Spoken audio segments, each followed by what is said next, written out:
Immunity खत्म हो जाएगा और हो सकता है मैं 1-2 घंटे की क्लास है, कॉमन डिग्री वाला भी हम लोग थोड़ा बहुत काम कर लेंगे और ये टारगेट तो पूरा होगा। कैंसर लास्ट पहले मैं कोई नहीं, तो भी टारगेट पूरा होगा। मैंने हमेशा एक ही बात बोली है बच्चों से, टारगेट पे स्टडी रखा करो। जो घंटों के बेस पे स्टडी करते हैं उसमें पूरी नहीं होती है। आज 5 घंटे पढ़ेंगे, 5 घंटे पढ़ा गया, कुछ भी नहीं, 1 घंटे का भी नहीं पढ़ा। हाँ, टारगेट बना दिया इतना आज खत्म करूंगा, चाहे वो 1 घंटा हो जाए चाहे वो 5 घंटा हो जाए, वो एक्चुअल में अपने सही टारगेट पे पहुंच जाता है। अभी तो करूँ टारगेट पे, टारगेट बना लो भाई, आज इतना खत्म करेंगे, कल इतना करेंगे, कल इतना करेंगे। आज इतना बहुत सारा जेन्युइन बनाना पड़ेगा ना थोड़ा अपना, क्या है वास्तव में इतना हो पाएगा नहीं पाएगा। देखो मैंने इतना बनाया, मुझे पता है ये मैं 100% करा दूंगा, चाहे 1 घंटा करना और इतना मैं करा दूंगा। ये टारगेट है, तो टारगेट ऐसा बनाओ जिसको तुम अचीव कर पाओ। अब तुम टारगेट ही इतना बड़ा बना लो तो कहां से अचीव कर लोगे यार। ठीक है, मतलब जितना टारगेट होना चाहिए उससे थोड़ा नीचे रखो। जब टारगेट अचीव होता है तो अंदर से क्या एक पोटेंशियल एनर्जी आती है, यार वाह मजा आ गया। ठीक है, अब और टारगेट बढ़ाते हैं आगे। अच्छा, कल लास्ट मैंने कराया था, बोल तो कहां हम पहुंचे थे लास्ट। टाइप्स ऑफ इम्यूनिटी हो गया था, टाइप्स ऑफ इम्यूनोग्लोबुलिन हो गया था, याद आया? ठीक है, आज हम बात करेंगे types of acquired immunity. Basic बात हम इतनी समझ गए कि ये प्राइमरी इम्यून रिस्पॉन्स क्या होता है और सेकेंडरी इम्यून रिस्पॉन्स क्या होता है।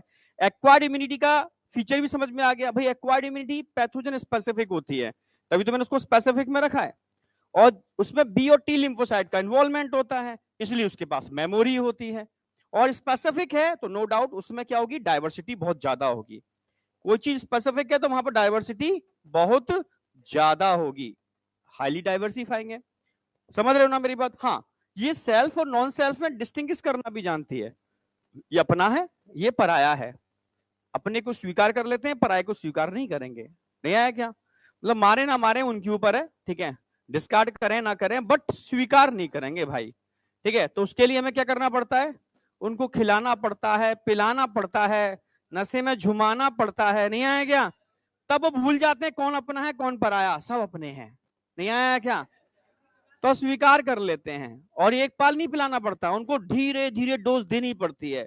लंबे समय के बाद जब डोज हटाओगे तब तक तो लगेगा भाई ये तो अपना यार है, रोज तो हम पीते थे साथ। नहीं आया क्या? तो ये पराया कहां से हो गया, आजा तू तो अपना है। ये तरीका अपनाते हैं उसको स्वीकार करने के लिए, यानी धीरे धीरे इम्यूनोसप्रेसिव ड्रग देना चालू करते हैं ट्रांसप्लांटेशन से पहले, और ट्रांसप्लांटेशन के बाद तक लंबे समय तक देखते हैं, और धीरे धीरे डोज कम करते जाते हैं, तब हमारा इम्यून सिस्टम इसको एक्सेप्ट कर लेता है, भाई ये तो अपना ही है। कोई कहेगा ये पराया है ना, रोज संग बैठता हूं मैं तो, ये तो यार है अपना। नहीं आया क्या?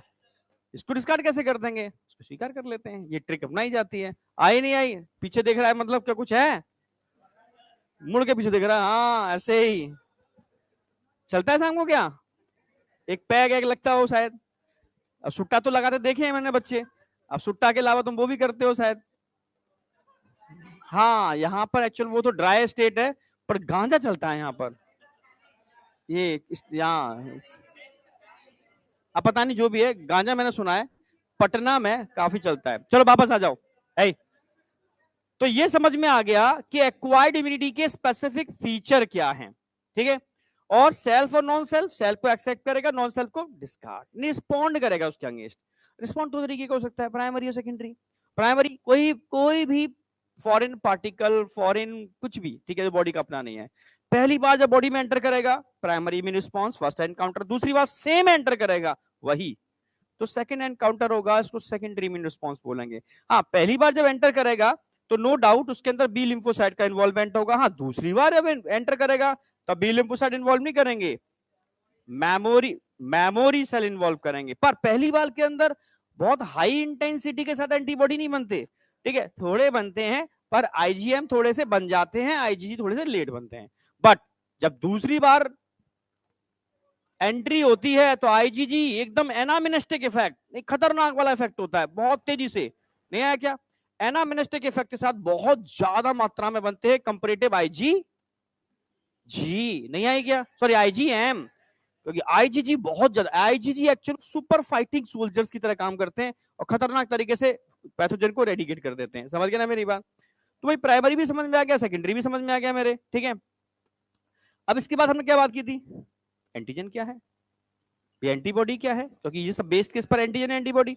तो चार प्रॉपर्टी ध्यान रखना एंटीजन के लिए। एक तो अपनी बॉडी के लिए बाहर का हो, अपना ना हो, foreign for body, molecular weight कम से कम 10,000 डाल्टन तो हो भाई, इससे कम है तो वो एंटीजन की तरह बिहेव नहीं करेगा। हाँ, तीसरा उसमें एंटीजेनिसिटी हो, नहीं आया क्या, तगड़े तरीके से हैंड शेकिंग होनी चाहिए, याद है कहाँ था, ये था ये, हाँ ठीक है, इतना तगड़ा होना चाहिए तो हिल जाना चाहिए दूसरा वाला, इतनी तरीके से हिल जाए कि वो एक्टिवेट हो जाए डिवीजन के लिए, ठीक है। और सेल डिवाइड करते ही दो सेल बनते हैं, प्लाज्मा और मेमोरी। और प्लाज्मा सेल आप जानते हो एंटीबॉडी फॉर्मेशन करते हैं, मतलब इम्यूनोग्लोबुलिन का फॉर्मेशन करते हैं, so it is called immunogenicity. आई या नहीं आई? तो चार टाइप की प्रॉपर्टी है, तो भाई ये बढ़िया एंटीजन है, ठीक है। कार्बोहाइड्रेट प्रोटीन बड़े अच्छे एंटीजन होते हैं, ठीक है। लिपिड और न्यूक्लिक एसिड अच्छे एंटीजन नहीं होते। आई, कोई डाउट? अब एंटीबॉडी में बेसिक बताया था भाई, एंटीबॉडी क्या है, एंटीबॉडी ग्लाइकोप्रोटीन्स होते हैं, कार्बोहाइड्रेट उनमें जुड़ा होता है, चार पॉलीपेप्टाइड्स होते हैं, ठीक है। पर कार्बोहाइड्रेट जुड़ा होता है, यस या नो? यहाँ और बच्चे बैठते थे, वो कहाँ गए? अच्छा, भास्कर तो ठीक है, वो अपना आज मेडिकल चेकअप करा रहा होगा, ठीक है। तो सीधी सी बात है, अभी कोई टेस्ट तो नहीं, संडे को टेस्ट है? अच्छा ठीक है, ठीक है, वापस आओ, ठीक है। तो सीधी सी बात है,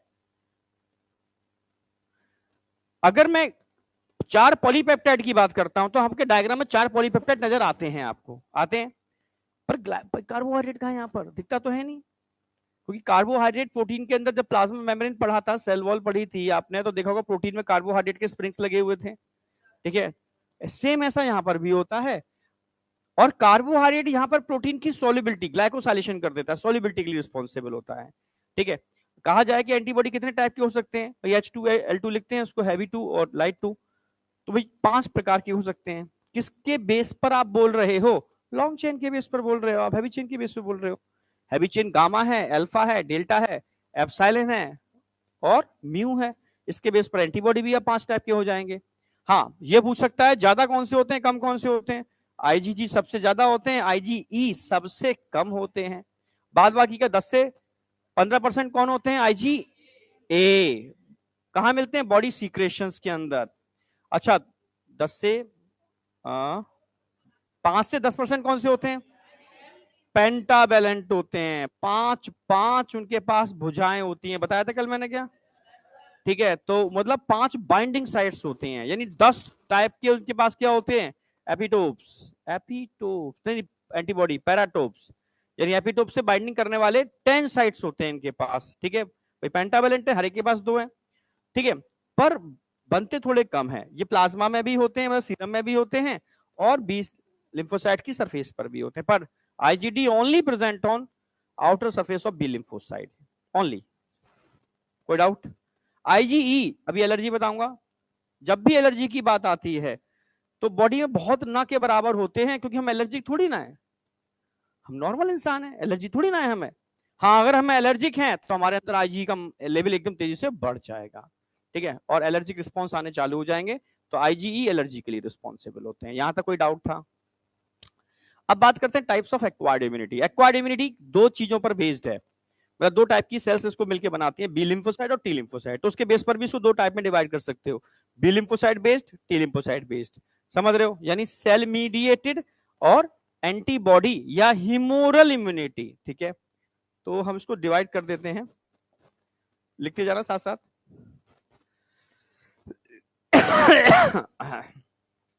लिख रहे हो ना? एक तरफ लिखोगे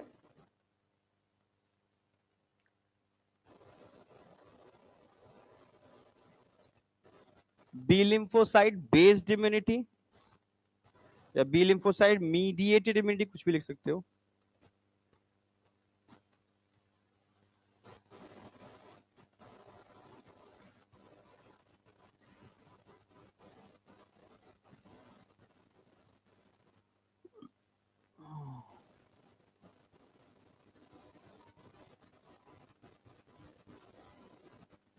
और एक तरफ लिखोगे T lymphocyte mediated immunity, T lymphocyte mediated ही लिख दो यार,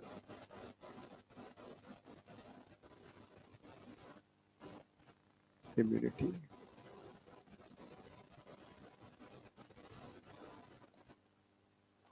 ठीक है, बी लिम्फोसाइट की बात करते हैं तो बी लिम्फोसाइट क्या बनाते हैं? एंटीबॉडी। तो इसको आप क्या बोल सकते हो? Antibody mediated immunity.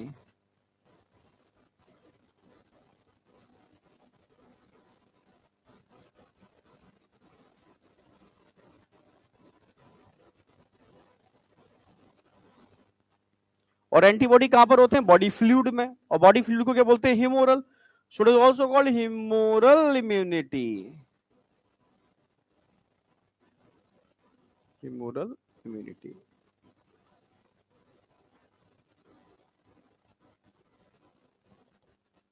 एएमआई या humoral immunity, antibody mediated immunity या ह्यूमोरल। ह्यूमोरल समझते हो ना, बॉडी फ्लूइड।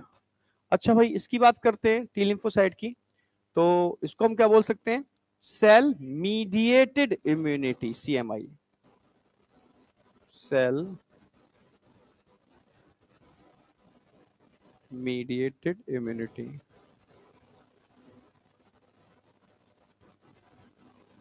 मतलब क्या बोल दोगे? C M I. जैसे अभी मैं ऑर्गन ट्रांसप्लांटेशन की बात कर रहा था, तो ऑर्गन ट्रांसप्लांटेशन या किसी भी टिश्यू को एक्सेप्ट या रिजेक्ट करने के लिए कौन सी इम्यूनिटी रिस्पॉन्सिबल होती है? टिश्यू ग्राफ्टिंग कहते हैं। टिश्यू ग्राफ्टिंग समझते हो ना? अभी एक टॉपिक किया two, which of the following immunity responsible for या involve in tissue grafting? CMI. समझ रहे हो? अपना और पराये का भेद जो करेगी, सीएमआई करेगी। समझ रहे हो? अपने को स्वीकार करेगी, पराये को रिजेक्ट करेगी, सीएमआई। समझ में? Cell mediated immunity. ठीक है,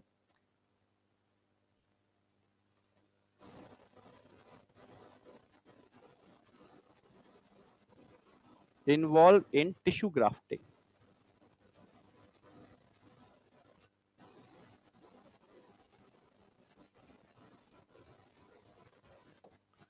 अब बात करते हैं ह्यूमोरल इम्यूनिटी। अगर मैं ह्यूमोरल इम्यूनिटी की बात करूंगा, मतलब बी लिम्फोसाइट बेस्ड इम्यूनिटी की बात करूंगा, तो कितने टाइप के बी लिम्फोसाइट हो सकते हैं? 2 टाइप के, ये आप जानते हो। मेमोरी सेल दोनों के पास होंगे, प्लाज्मा सेल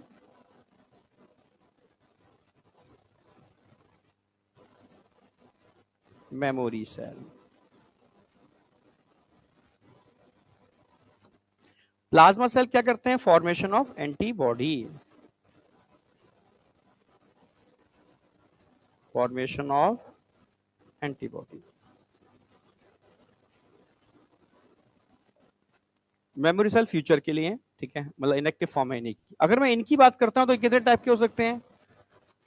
जैसे टी हेल्पर सेल याद आ गया होगा, टी किलर सेल याद आ गया होगा, टी सप्रेसर सेल याद आओगे। टी सप्रेसर किसको सप्रेस करते हैं? बहुत सही। और टी मेमोरी यहां पर भी होते हैं, क्योंकि ये एक्वायर्ड स्पेसिफिक है और दोनों स्पेसिफिक के अंदर मेमोरी होते हैं, मेमोरी सेल। और अगर मैं सप्रेसर की बात करता हूं, सप्रेसर किसको किल करते हैं? क्यों करते हैं? क्योंकि किलर अपनी ही सेल को मारते हैं, और अपनी उन सेल को मारते हैं जिनके अंदर ना, जिनमें इन्फेक्शन है। सोचो, जिनमें इन्फेक्शन नहीं है उनको मारेंगे तो हम मर गए। कौन था ये? ये उखा, वह हाइपर तो अलग है, सबके अंदर हाइपर हो रहे हैं क्या? हाइपर के लिए बने हैं ये, ठीक है। तो ये किलर सेल इसलिए उन सेल, मतलब समझ रहे हो, ये इनको सप्रेस करके रखते हैं, कहीं ऐसा ना हो ये अपनी सेल को भी गलती से मार दें। नहीं आया क्या?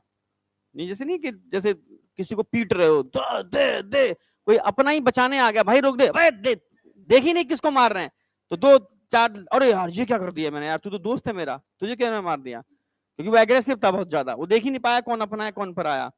समझ रहे हो? तो ऐसे लोगों के लिए एक सप्रेसर चाहिए। समझ में आया? एक डंडा लेके आदमी खड़ा होना चाहिए, यदि हाइपर होगा तो खींच के पड़ेगा। तो ये काम करती है सप्रेसर। नहीं आया क्या? तो किलर सेल किसको मारते हैं, किल करते हैं? किल कैंसर सेल,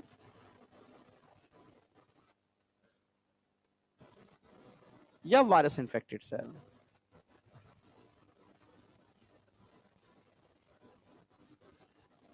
अच्छा, हेल्पर टी सेल क्या करते हैं? ये एक लौते सेल है ना, पूरी बॉडी की, मतलब सारे टाइप के, जितने भी टाइप के इम्यून सेल हो सकते हैं सबको अकेले कंट्रोल कर लेते हैं, सबको अकेले कंट्रोल कर लेते हैं, क्योंकि डिफरेंट टाइप के ये इंटरल्यूकिन रिलीज करना जानते हैं। डिफरेंट टाइप के इंटरल्यूकिन, समझना, डिफरेंट टाइप के इंटरल्यूकिन, इंटरल्यूकिन, डिफरेंट टाइप के इंटरल्यूकिन, डिफरेंट टाइप के इंटरल्यूकिन, डिफरेंट टाइप के इंटरल्यूकिन। और इंटरल्यूकिन क्या होते हैं? Immune cell messengers. तो इंटरल्यूकिन की हेल्प से ये ह्यूमरल इम्यूनिटी को भी कंट्रोल कर लेते हैं, ये ह्यूमरल इम्यूनिटी को भी कंट्रोल करते हैं। इंटरल्यूकिन की हेल्प से ये अपने इम्यून सेल को भी कंट्रोल कर लेते हैं सबको। इंटरल्यूकिन की हेल्प से ये मैक्रोफेज को भी कंट्रोल कर लेते हैं, कंट्रोल ऑल इम्यूनिटी।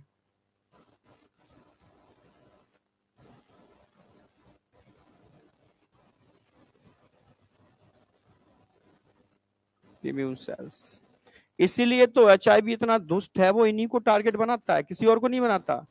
HIV वो पूरी शरीर में ढूंढता है कौन सबसे पावरफुल है, उसी का खेल कर दो भाई। जब अटैक होता है तो ढूंढा जाता है, बताओ पूरे राज्य का सबसे पावरफुल बंदा कौन है, जो राजा के सबसे नजदीक है। या तो उसको उड़ा दो या उसको अपने कंट्रोल में ले लो, तो आप राज कर लोगे, सीधी सी बात है। तो इस बॉडी पे राज करना है तो HIV किसको टारगेट बनाएंगे? Helper T cell. बस खेल खत्म। आए या नहीं आए? अरे हाँ या ना? सुस्त क्यों बैठे हो? हाँ, तंदुरुस्त रहो ना, चेहरे पे कॉन्फिडेंस दिखना चाहिए। हाँ बेटा बता, आज कहाँ गई वो? अच्छा, आ गई आ गई। अब सिलेक्शन हो जाएगा, दोनों दूर दूर हो गए। हाँ,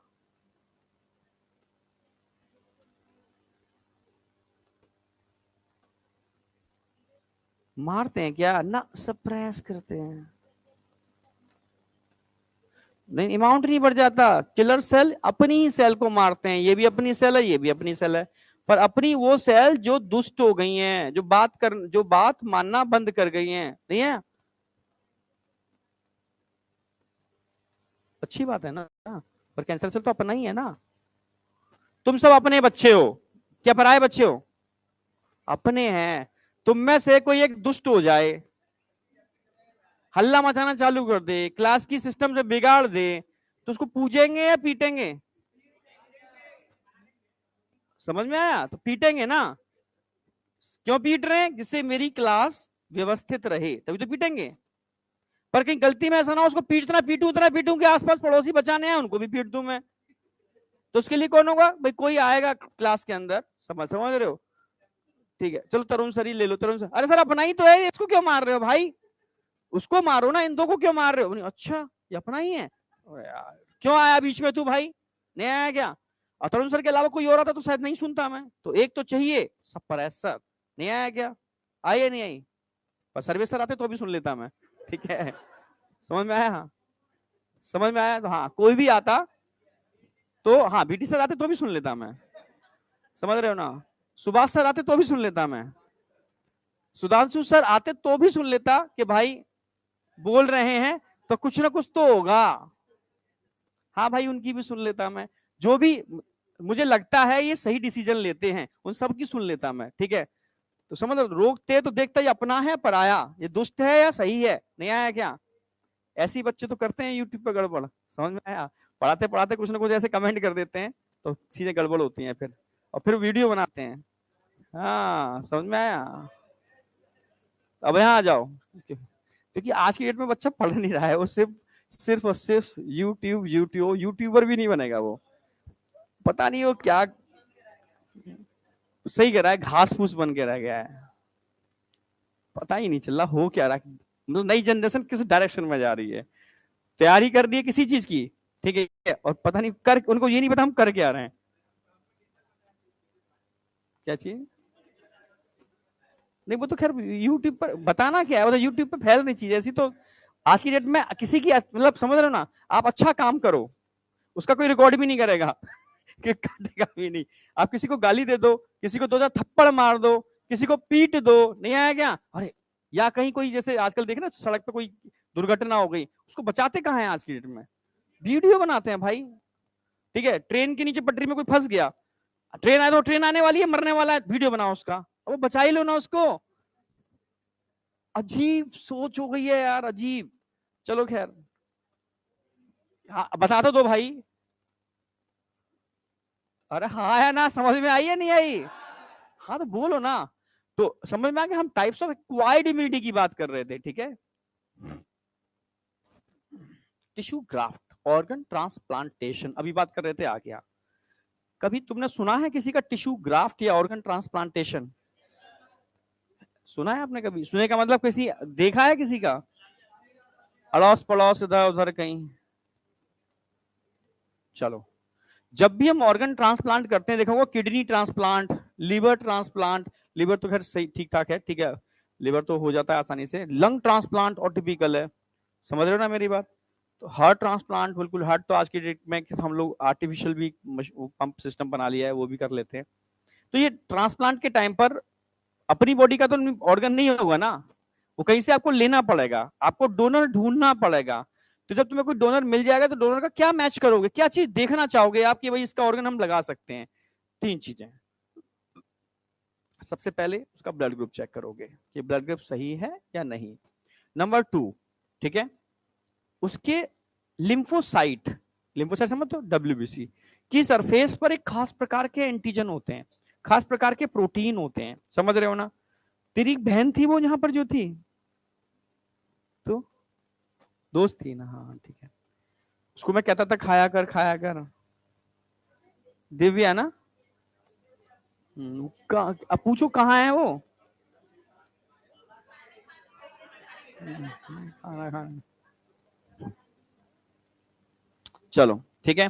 तो सीधी सी बात है, सुनो सुनो सुनो सुनो, ठीक है, जब भी ऑर्गन ट्रांसप्लांट करेंगे तो एक साइंटिस्ट थे, इन्होंने हैला ढूंढा, हैला समझते हो, ह्यूमन ल्यूकोसाइड एंटीजन, यानी कुछ ऐसे खास प्रकार के एंटीजन जो ह्यूमन की ल्यूकोसाइड की सरफेस पर मिलते हैं। इनका एक अजीब सा नाम है, तुम्हें याद रखना पड़ेगा, MHC, मेजर हिस्टोकॉम्पैटिबिलिटी कॉम्प्लेक्स।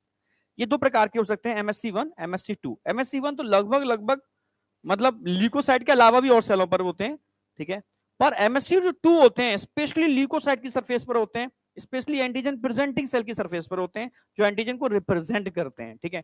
तुम अब तुम्हारे लेवल पर तरह समझो कि हाँ ल्यूकोसाइट की सरफेस पर होते हैं, ठीक है, नहीं तो एंटीजन प्रेजेंटिंग सेल ही अपने में एक बहुत बड़ा टॉपिक है, ठीक है, जो एंटीजन को रिप्रेजेंट करते हैं सेल, उनका एक क्लासिफिकेशन ये अलग है। समझ पा रहे हो ना मेरी बात? तो उसको एक कॉमन नाम दिया हेला, HALA, हेला, human leucocyte, human leucocyte antigen, HLA, human leucocyte antigen, HLA, हेला। नहीं आया क्या? तो ये भी देखे जाते हैं भाई, ये बहुत जरूरी है ऑर्गन ट्रांसप्लांटेशन के टाइम पर। ये दो चीजें तो हम मैच कर लेते हैं। तीसरा सबसे इंपॉर्टेंट चीज इसके अंदर इम्यूनो सप्रेसिव ड्रग, उनके बिना तो काम ही नहीं चलेगा। जब नीट नहीं था, AIPMT होता था, AIPMT समझते हो ना, ऑल इंडिया PMT, ठीक है, ऑल इंडिया PMT में एक इम्यूनो सप्रेसिव ड्रग है साइक्लोस्पोरिन। 3 बार लगातार क्वेश्चन आया था साइक्लोस्पोरिन के ऊपर, तो मैं लगता था very very very very very very important, ठीक है भाई इसको कर लो, क्योंकि पहले सिलेबस डिफाइन नहीं था, ठीक है, बहुत पढ़ाना पड़ता था। तो लास्ट में मैं क्या करता था, हर टॉपिक के अंदर लिखता था ये, मतलब वेरी इंपोर्टेंट, इंपोर्टेंट और क्वेश्चन मार्क, 3 सिंबल चलते थे। मैं लास्ट टाइम पर तुम वेरी इंपोर्टेंट, इंपोर्टेंट और क्वेश्चन मार्क वाले पॉइंट करके चले जाना, कुछ मत करना पूरे चैप्टर के अंदर, पूरा पेपर फंसेगा, और ऐसा ही होता था।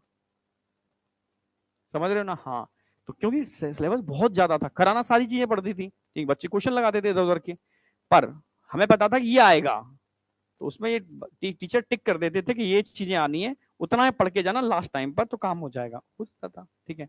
अब तो खैर डिफाइन है, कुछ है नहीं, NCERT बेस्ड है, तो अब ज्यादा सरल है, पर बच्चों का नंबर पहले से ज्यादा हो गया, समझ रहे हो? तभी तो वही कंपटीशन टिपिकल पेपर की वजह से नहीं हो रहा, बच्चों के नंबर बढ़ने की वजह से हो रहा है, और पेपर किस तरह लाने की वजह से हो रहा है। इस बार अगर पेपर टिपिकल आया तो कट ऑफ नीचे चली जाएगी, समझ रहे हो ना, तो भाग रही थी, और एक्चुअल में जेन्युइनली कंपटीशन फिर से सही डायरेक्शन में आ जाएगा। कुछ तो हो, अगर बच्चा नंबर बढ़ रहा है तो पेपर टिपिकल होना चाहिए, या बच्चे के नंबर घट रहा है तो पेपर सिंपल होना चाहिए, तभी तो चीजें लेवल में होनी चाहिए, कट ऑफ एक लेवल में, ऐसे हो ना कि 720 में 720 50 लोगों के आ गए, ऐसा थोड़ी ना होता है। हाँ, चलो, टिश्यू ग्राफ्ट ऑर्गन ट्रांसप्लांटेशन के टाइम पर तीन चीजों की बात करूंगा। इम्यूनोसप्रेसिव ड्रग में साइक्लोस्पोरिन तो याद रखना ही है। कौन सा हार्मोन इम्यूनोसप्रेसिव का काम करता है, ये तुमसे मैं पूछ रहा हूं। बहुत सही बोला तूने, डाउट क्यों था अपने ऊपर? कॉर्टिसोल। कॉन्फिडेंस से बोल बेटा, कॉर्टिसोल इम्यूनोसप्रेसिव हार्मोन है, समझ रहे हो? और ये कुछ किस समय निकलता है, जब आप स्ट्रेस में होते हो, so it's called anti stress hormone. तो कहते हैं स्ट्रेस के टाइम पर आपका इम्यून सिस्टम कमजोर हो जाता है और इन्फेक्शन होने की प्रोबेबिलिटी बढ़ जाती है। तो स्ट्रेस नहीं लेना, नहीं है क्या? टेंशन लेनी है एग्जाम की, स्ट्रेस नहीं लेना फालतू का। आई? तो सीधी सी बात है, हम बात कर रहे हैं टिश्यू ग्राफ्ट या ऑर्गन ट्रांसप्लांटेशन। तो टिश्यू ग्राफ्ट या ऑर्गन ट्रांसप्लांटेशन में कितनी चीजें मैच, किसकी की मैचिंग होगी? मैचिंग ऑफ, यहां पर किसकी मैचिंग करोगे?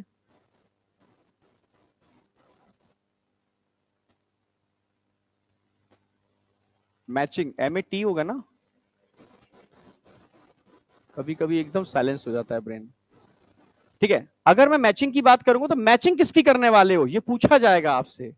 तो दो चीजें ध्यान रखना, एक तो ब्लड ग्रुप की मैचिंग करोगे, ये तो कंपलसरी है, बिना ब्लड की मैचिंग के क्या कर लोगे? ठीक है।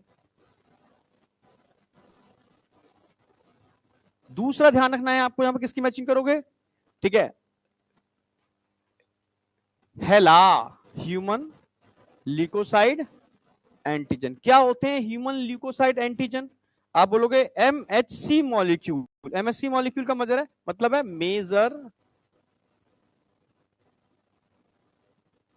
हिस्टो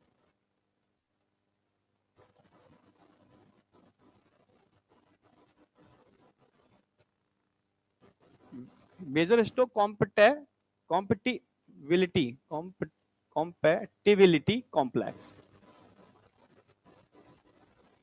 मतलब क्या बोलेंगे इसको? MHC। अगर मैं हेला की बात करता हूं, MSC की बात करता हूं, तो कितने टाइप के हो सकते हैं MSC? दो प्रकार के हो सकते हैं MSC जिनको मैच करते हैं, MHC फर्स्ट और MHC सेकेंड। हाँ, फर्स्ट लगभग लगभग हमें सारी सेलों पर मिल जाते हैं, present on all type of sales.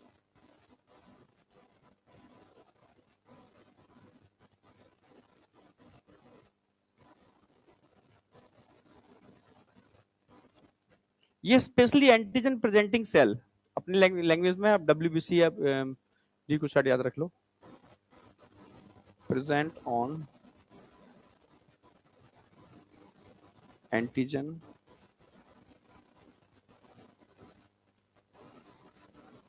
Presenting cells या WBC।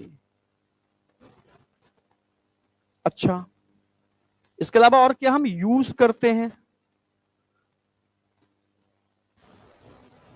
नहीं, yes,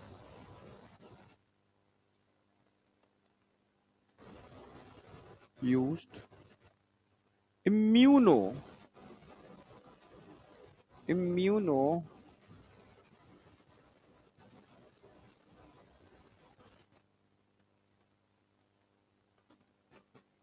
suppressive drugs. Immunosuppressive drugs कौन कौन से हो सकते हैं, ये तो याद रखना ही है। साइक्लोस्पोरिन और कॉर्टिसोल।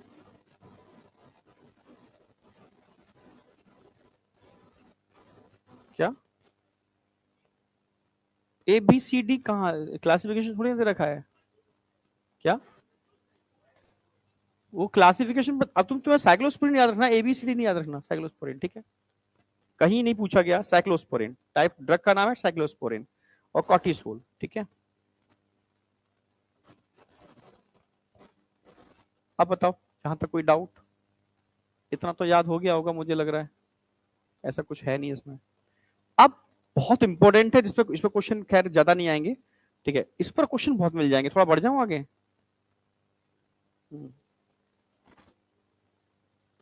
किसका? ह्यूमन ल्यूकोसाइड एंटीजन, हेला।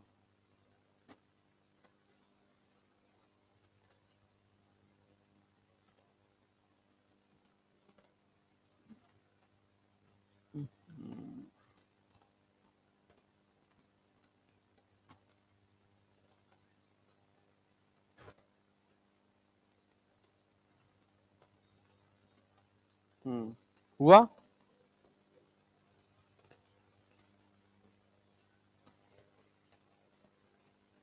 आगे बढ़ रहा हूं। हाँ भाई ये इंपॉर्टेंट है, इस पे क्वेश्चन आता है। वेरी वेरी एक्टिव पैसिव समझते हो ना, जहां पर एनर्जी का यूटिलाइजेशन हो एक्टिव, जहां विदाउट एनर्जी कोई काम हो पैसिव। सिंपल सी बात है ना। अगर मैं आपसे कहूं कि आपको एनर्जी बनानी पड़ रही है या आपको पैसा कमाना पड़ रहा है, आपको कमाया हुआ पैसा मिल रहा है, नहीं आया क्या? आपको एंटीबॉडी बनानी पड़ रही है, बनी हुई एंटीबॉडी दे दें आपको, समझ गए ना? तो बस यही ध्यान रखना है और कुछ भी नहीं है इसके अंदर, ठीक है। तो एक्टिव और पैसिव इम्यूनिटी इसको डिवाइड कर दूं तो पार्ट में।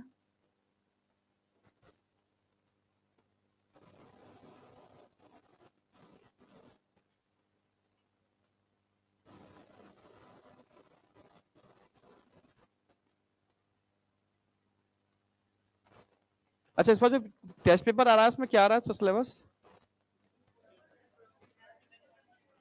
Human reproduction, reproductive health. अच्छा रिप्रोडक्शन की एक शीट और आज मैं दे दूंगा, अभी बस आज शाम को टाइप हो जाएगी, दे दूंगा मैं, ठीक है। रिप्रोडक्टिव हेल्थ की शीट और मिलनी चाहिए थी तुम्हें। चलो वो तो जितना मैंने करा दिया उतना कर लेना, कोई क्वेश्चन बाहर नहीं जाएगा, क्योंकि मैंने पूरा एनसीईआरटी ही कराई है, उसमें कुछ कराया नहीं है एडिशनल,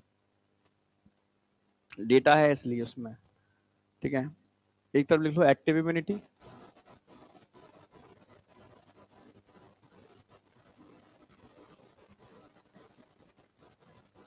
एक तरफ लिखो पैसिव इम्यूनिटी।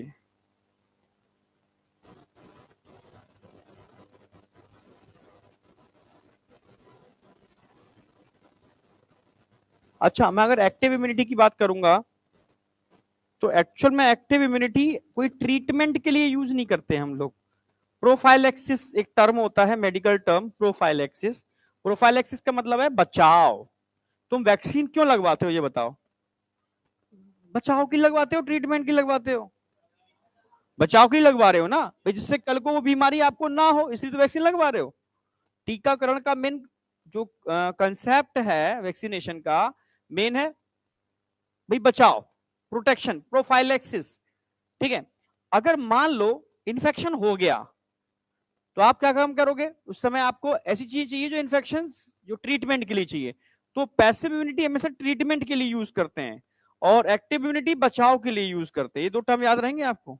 हाँ तो मैं लिख दे रहा हूं, एक्टिव इम्यूनिटी किसके लिए होती है? For prophylaxis, for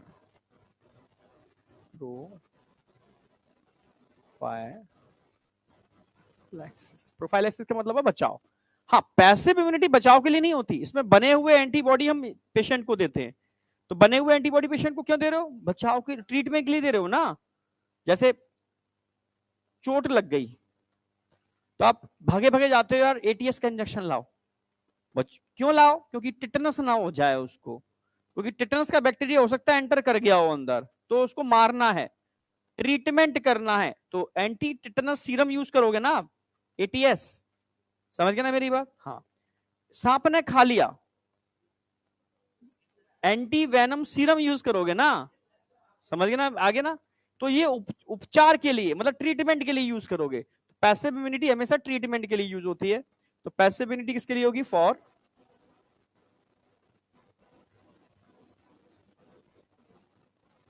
treatment. Prophylaxis मतलब बचाव। अच्छा ये आपको याद रहेगा। अब एक्टिव इम्यूनिटी में हम करते क्या है, यहां पर कह सकते हो एंटीबॉडी प्रोड्यूस्ड बाय होस्ट। अगर एंटीबॉडी होस्ट बना रहा है तो एक्टिव इम्यूनिटी है। Prepared antibody provided to host, passive immunity. भाई उसने बनानी नहीं पड़ी, उसने लैब में बनी हुई एंटीबॉडी दी जा रही है। समझ गए ना मेरी बात? तो टर्म समझना, अभी एग्जाम क्वेश्चन सिर्फ एग्जांपल पे आएगा, तो आज समझ जाना।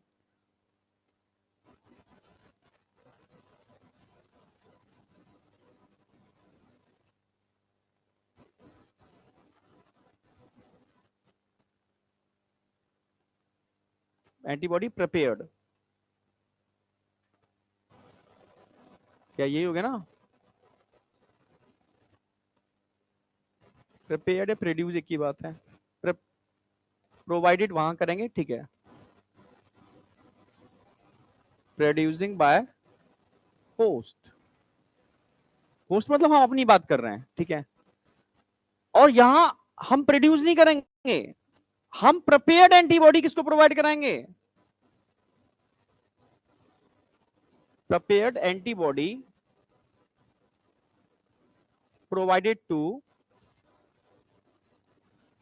provided to host, मतलब आपने यहां पर एंटीबॉडी क्या किए, लैब में बनाए और किसको दे दिए, होस्ट को दे दिए। पर यहां पर एंटीबॉडी प्रोड्यूसिंग बाय मतलब होस्ट बना रहा है, नहीं आया क्या, जैसे आपने होस्ट को आपने इंड्यूस किया एंटीजन से तो होस्ट एंटीबॉडी बनाएगा, ठीक है। नो डाउट इसमें टाइम लगता है, एंटीबॉडी बनने में टाइम लगता है, ठीक है, एंटीबॉडी प्रोड्यूसिंग बाय होस्ट मतलब यहां होस्ट बनाएगा तो बनाने में टाइम लगेगा। भाई आप कमाओगे सुबह से शाम तक बोरी उठाओगे तब थोड़े से पैसे मिलेंगे, पापा एक झटके में लो सेंड, टिन बोला मोबाइल भाई पैसा आ गया, तुमने कोई मेहनत करी नहीं, ठीक है। तो ये अगर मैं इसकी बात करता हूं तो अगर होस्ट एंटीबॉडी बनाता है तो इसका इफेक्ट लंबे समय तक होता है, ठीक है, तो इसको कह सकते हो ये लॉन्ग लास्टिंग काम करती है।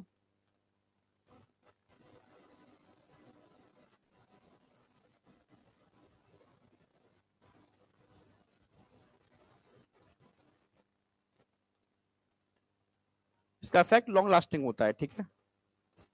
जबकि अगर मैं जैसे एंटी टिटनस सीरम है या एंटी वेनम है, आपने एंटीबॉडी ली, प्रिपेयर एंटीबॉडी इंजेक्ट कर दिए, तुरंत काम करेंगे क्या, उसकी मेमोरी बनेगी कोई, क्या नहीं बनेगी ना, ये मेमोरी बेस्ड होंगे, ये मेमोरी बेस्ड नहीं होंगे, ठीक है, समझ रहे हो ना मेरी बात, ये मेमोरी बेस्ड होंगे।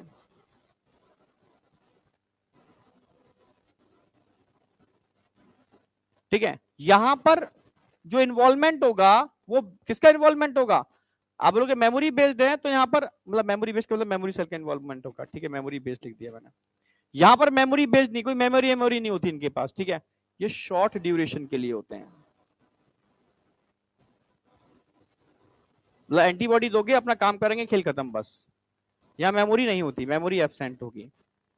अच्छा अगर मैं एग्जाम्पल की बात करूं, मैं तुमसे कहूं एक्टिव इम्यूनिटी कितने टाइप की हो सकती है, भाई नेचुरल भी हो सकती है और आर्टिफिशियल भी हो सकती है, यहां क्वेश्चन बनेंगे।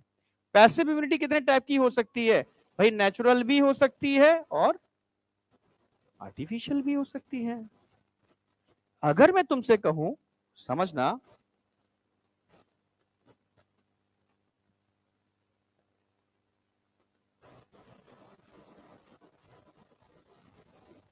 नेचुरल आर्टिफिशियल,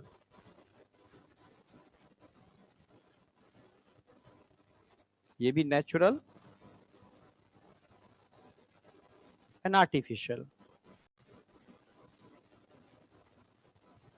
जैसे तुम्हें इतना पता है ना कोरोना की वजह से सबको पता होगा, एक बार कोरोना का इन्फेक्शन हो जाने के बाद डर रहता है क्या, जिनको कोरोना का इन्फेक्शन हुआ बिंदास घूम रहे थे बाहर, अब थोड़ी ना हो जाएगा, हो गया एक बार, ठीक है, फिर दोबारा नहीं होगा, क्यों, क्योंकि बॉडी आपकी क्या हो गई, इम्यूनाइज हो गई, क्लियर है बिल्कुल, हाँ बॉडी इम्यूनाइज हो गई, अब दोबारा नहीं होगा उसको, ठीक है। पर वो नेचुरल इम्यूनाइजेशन हुआ या आर्टिफिशियल इम्यूनाइजेशन हुआ, क्यों भाई, इन्फेक्शन हो रहा है अपने आप हो गया नेचुरली, वैक्सीन तो बात की, अभी वैक्सीन की बात थोड़ी ना कर रहे हैं हम, तो इन्फेक्शन की बात कर रहे हैं, आपको इन्फेक्शन हुआ, ठीक है, नेचुरल इन्फेक्शन हुआ, आप घूमने गए थे आपको नेचुरल इन्फेक्शन हो गया, तो नेचुरल हो गया ना, पर अगर कोरोना की वैक्सीन लगा दी है तो ये आर्टिफिशियल हो गया, मैन मेड हो गया एक तरीके से, क्लियर है। तो जितने भी इन्फेक्शन होते हैं रटने की जरूरत नहीं है, आपको कोई भी इन्फेक्शन की बात कर रहा है तो आप छूटते बोलोगे नेचुरल एक्टिव इम्यूनिटी है। अगर आपकी बॉडी की इम्यून सिस्टम को इंड्यूस किया जा रहा है नेचुरली इन्फेक्शन से तो नेचुरल एक्टिव इम्यूनिटी है। आपकी बॉडी को इंड्यूस किया जा रहा है वैक्सीन से तो आर्टिफिशियल एक्टिव इम्यूनिटी है। तो वैक्सीन के केस में भी आपका इम्यून सिस्टम इंड्यूस होता है, इन्फेक्शन के केस में भी आपका इम्यून सिस्टम इंड्यूस होता है, तो रटने की जरूरत है। 50 तरीके की वैक्सीन का कोई भी एग्जांपल दे देगा आप समझ जाओगे, कोई भी नेचुरल इन्फेक्शन दे देगा आप समझ जाओगे, तो मैं 10 एग्जांपल लिखाने की जगह एक लाइन में खत्म ना कर दूं इसको, क्योंकि समझदार बच्चे हैं, ठीक है, रटने वाला काम तो करना नहीं है, समझ गई ना मेरी बात, रटने वाला काम तो करना नहीं है, समझना है, ठीक है। तो नेचुरल एक्टिव तू ऐसी मेहनत करती रही हो तो उस पर सिलेक्शन निकल जाएगा। मजाक नहीं कर रहा हूं मैं, आर्टिफिशियल एक्टिव।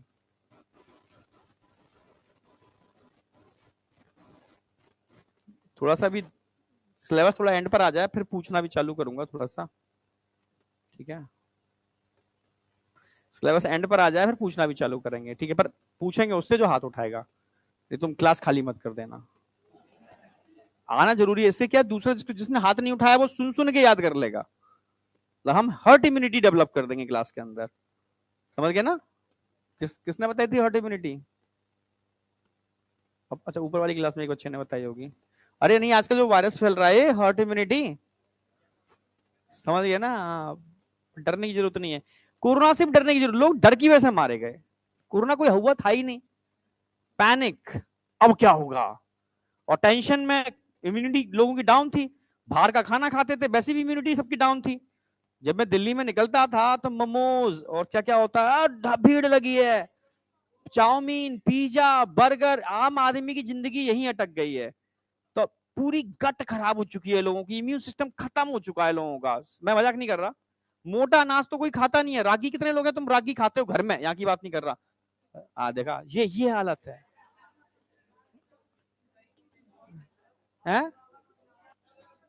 रागी ही बर्ड है, अपना यहाँ का बर्ड नहीं, रागी के नाम से ही आता है, कोई बर्ड है ही नहीं दूसरा। अनाज है, मोटा अनाज, रागी, कैल्शियम का भंडार। आला उदल जानते हो? आला और उदल कितने, अरे तुम सब कचरा हो यार। कौन बोला नहीं जानते हैं? आला उदल इतने पावरफुल थे कि, समझ रहे हो ना, वो पेड़ तक को उखाड़ डालते थे, हाथी इतनी पावर थी। समझ रहे हो ना मेरी बात। तभी तो बबूल की जड़ें सबसे खतरनाक होती हैं, बहुत गहरी होती हैं, बबूल को कोई हाथी भी नहीं उखाड़ सकता। तो एक राजा ने उस समय, ठीक है, उनके संग थोड़ा सा चीटिंग की। उन्होंने कहा हमने एक पूरी गांव के सामने खंबा गाड़ा है, मात्र खंबा को उखाड़ना है। वो खंबा नहीं था, वो था बबूल का पेड़, क्योंकि उसकी जड़ बहुत बहुत विशाल था। उसको छील छील के ऊपर काट दिया था, एक खंबा टाइप का बना दिया था। ठीक है, उनकी नसें फट गई थी लेकिन उन्होंने उखाड़ दिया था उसको, नहीं आया क्या? समझ रहे हो ना। तो ये एक्चुअल में, ये एक्चुअल में अपने मतलब देश के सबसे महान, तो वही सब यार। मतलब मैं अलाउद्दीन का एक एग्जांपल ले रहा हूँ। कम से कम इंडिया के बारे में अपनी नॉलेज तो रखो, कितने लोग कैसे रहे हैं यहाँ पर, ठीक है। तो एक्चुअल में रागी का कंपैरिजन वहां से किया जाता है। क्या क्या है मोडुआ?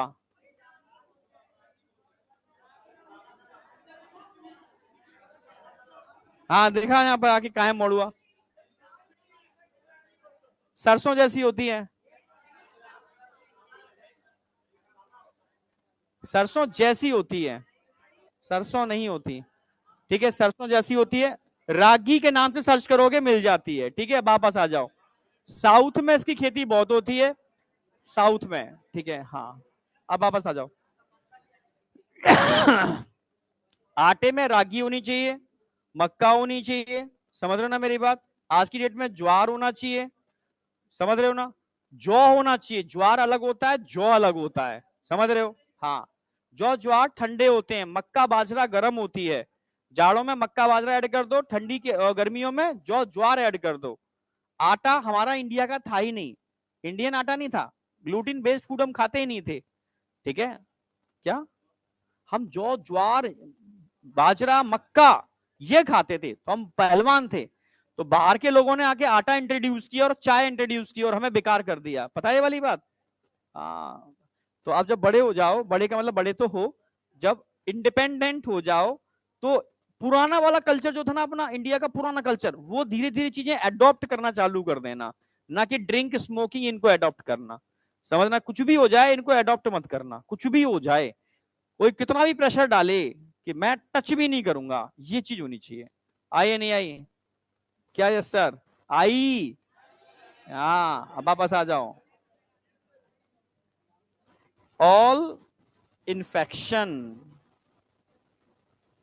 ऑल इन्फेक्शन, ये क्या हो गया भाई इसको? ऑल इन्फेक्शन सोचना ही नहीं है, all vaccine,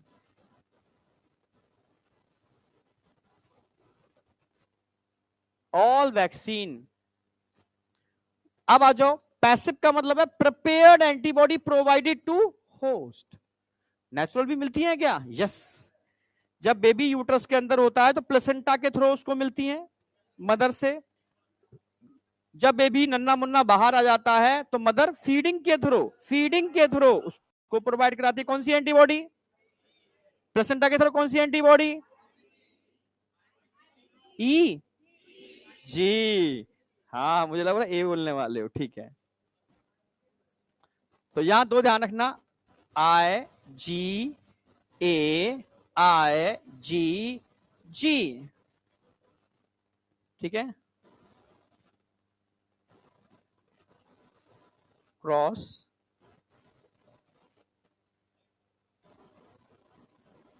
throw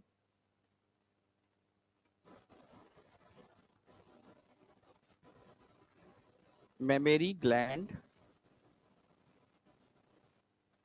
in colostrum.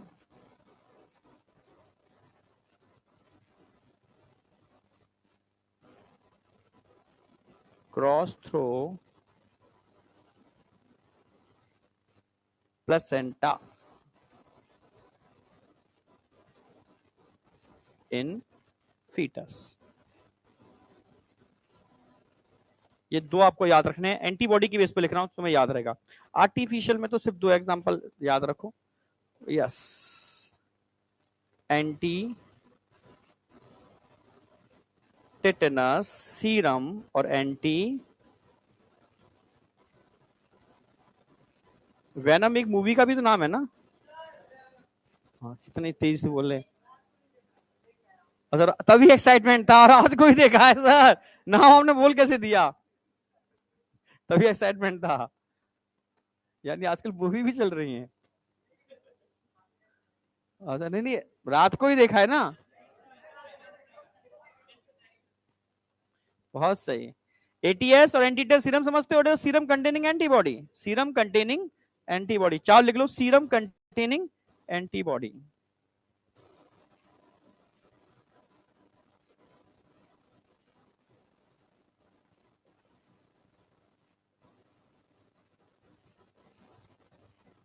बता कोई डाउट? याद रहेंगे सारे? भाई ये पिक्चर अभी थोड़ा छोड़ देना, 3-4 महीने की बात है, फिर देख लेना डट के, अभी तो सब छोड़ दो।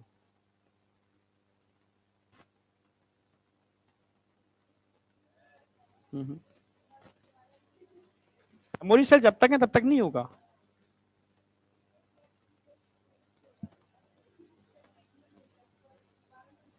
हो सकता है स्ट्रेन चेंज हो जाएगा, तुरंत हो जाएगा, सेम स्ट्रेन से प्रोबेबिलिटी कम होती है। हाँ बेटा, फायदा कर रहा है तुम्हें वो? पता नहीं यार, तुम बस कहते कहते हो, फिर मैं इतनी मेहनत करता हूँ, फिर उसका रिस्पॉन्स नहीं आता।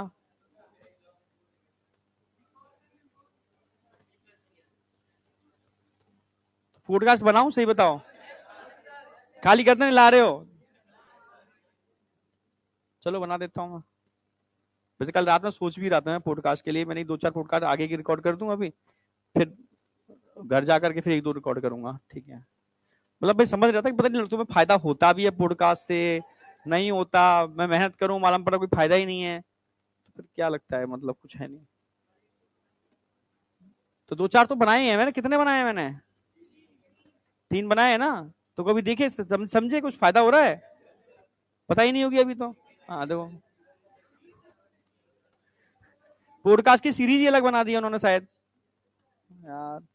आगे बढ़ रहा हूं, वैक्सीनेशन, अभी बात कर रहे थे वैक्सीन की, ठीक है। वैक्सीनेशन क्या है? वैक्सीनेशन अब समझो, इसको समझने का है। वैक्सीनेशन किस पर बेस्ड होता है? मेमोरी पर बेस्ड होता है। कौन सी इम्यूनिटी इन्वॉल्व होती है? एक्वायर्ड इम्यूनिटी इन्वॉल्व होती है। कौन से लिम्फोसाइट इन्वॉल्व होते हैं? B and T lymphocyte involve होते हैं, दोनों ही मेमोरी बेस्ड है। तो कहानी चालू करूं, हाँ या ना? बस वैक्सीन का मतलब है मेमोरी सेल बनने चाहिए बॉडी में, ये तो वैक्सीनेशन है। तो कहानी कैसे हुई, स्टार्ट हुई जब साइंटिस्टों ने स्मॉल पॉक्स से कहानी स्टार्ट हुई थी। उस समय स्मॉल पॉक्स फैला हुआ था। स्मॉल पॉक्स चिकन पॉक्स समझते हो ना, छोटी माता बड़ी माता, हाँ ठीक है। तो स्मॉल पॉक्स फैला हुआ था, लोग डरते थे। स्मॉल पॉक्स अगर एक बड़ी एज पर होता है ना, तो लोगों के धब्बे नहीं जाते थे चेहरे के, नहीं मतलब परमानेंट स्पॉट, जैसे क्या नाम था, ओमपुरी था ना, ओमपुरी, उसके चेहरे पर थोड़े स्पॉट टाइप के थे, वो लाइका वैसा ही सेम, मानो वो बड़े एज पर अगर स्मॉल पॉक्स चिकन पॉक्स होते थे तो चेहरा कुछ स्मॉल पॉक्स चेहरा कुछ ऐसा ही हो जाता था। तो लोग डरते थे यार होना है तो जल्दी हो जाए, जल्दी अर्ली उम्र में, 5 साल के आसपास में, तो वो धीरे धीरे स्पॉट गायब हो जाते थे। और किसी के सुंदर से बेबी हो, बच्चे हो, उनको स्मॉल पॉक्स हो जाए तो कैसा लगेगा, बुरा लगेगा ना। हाँ, तो उस समय क्या कराते थे लोग, एक पार्टी ऑर्गेनाइज कराते थे।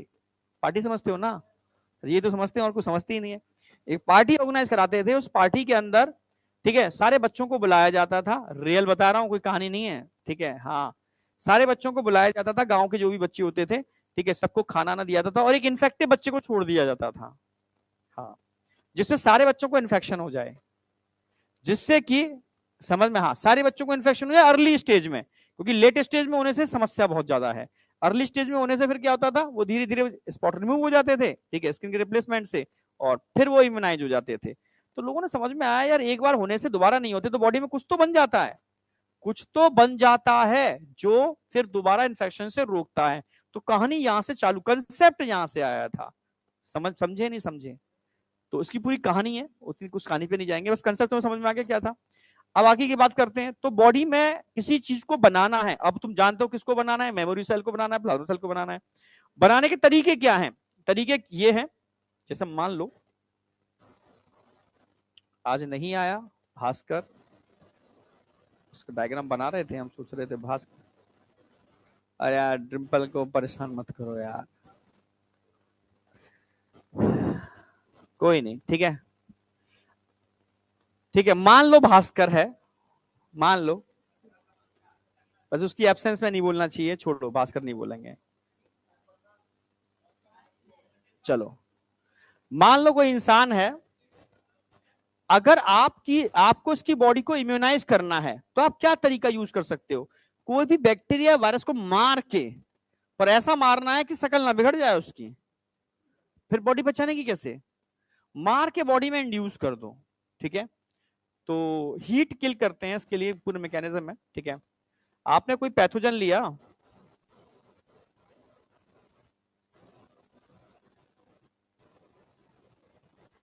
ठीक है, इसको किल कर दिया, पहचान पहचान के लिए क्या होते हैं इनके पास, सरफेस एंटीजन, जिनको पहचाना जाता है, समझना, ठीक है। तो आपने किल्ड ऑर्गेनिज्म ले लिया,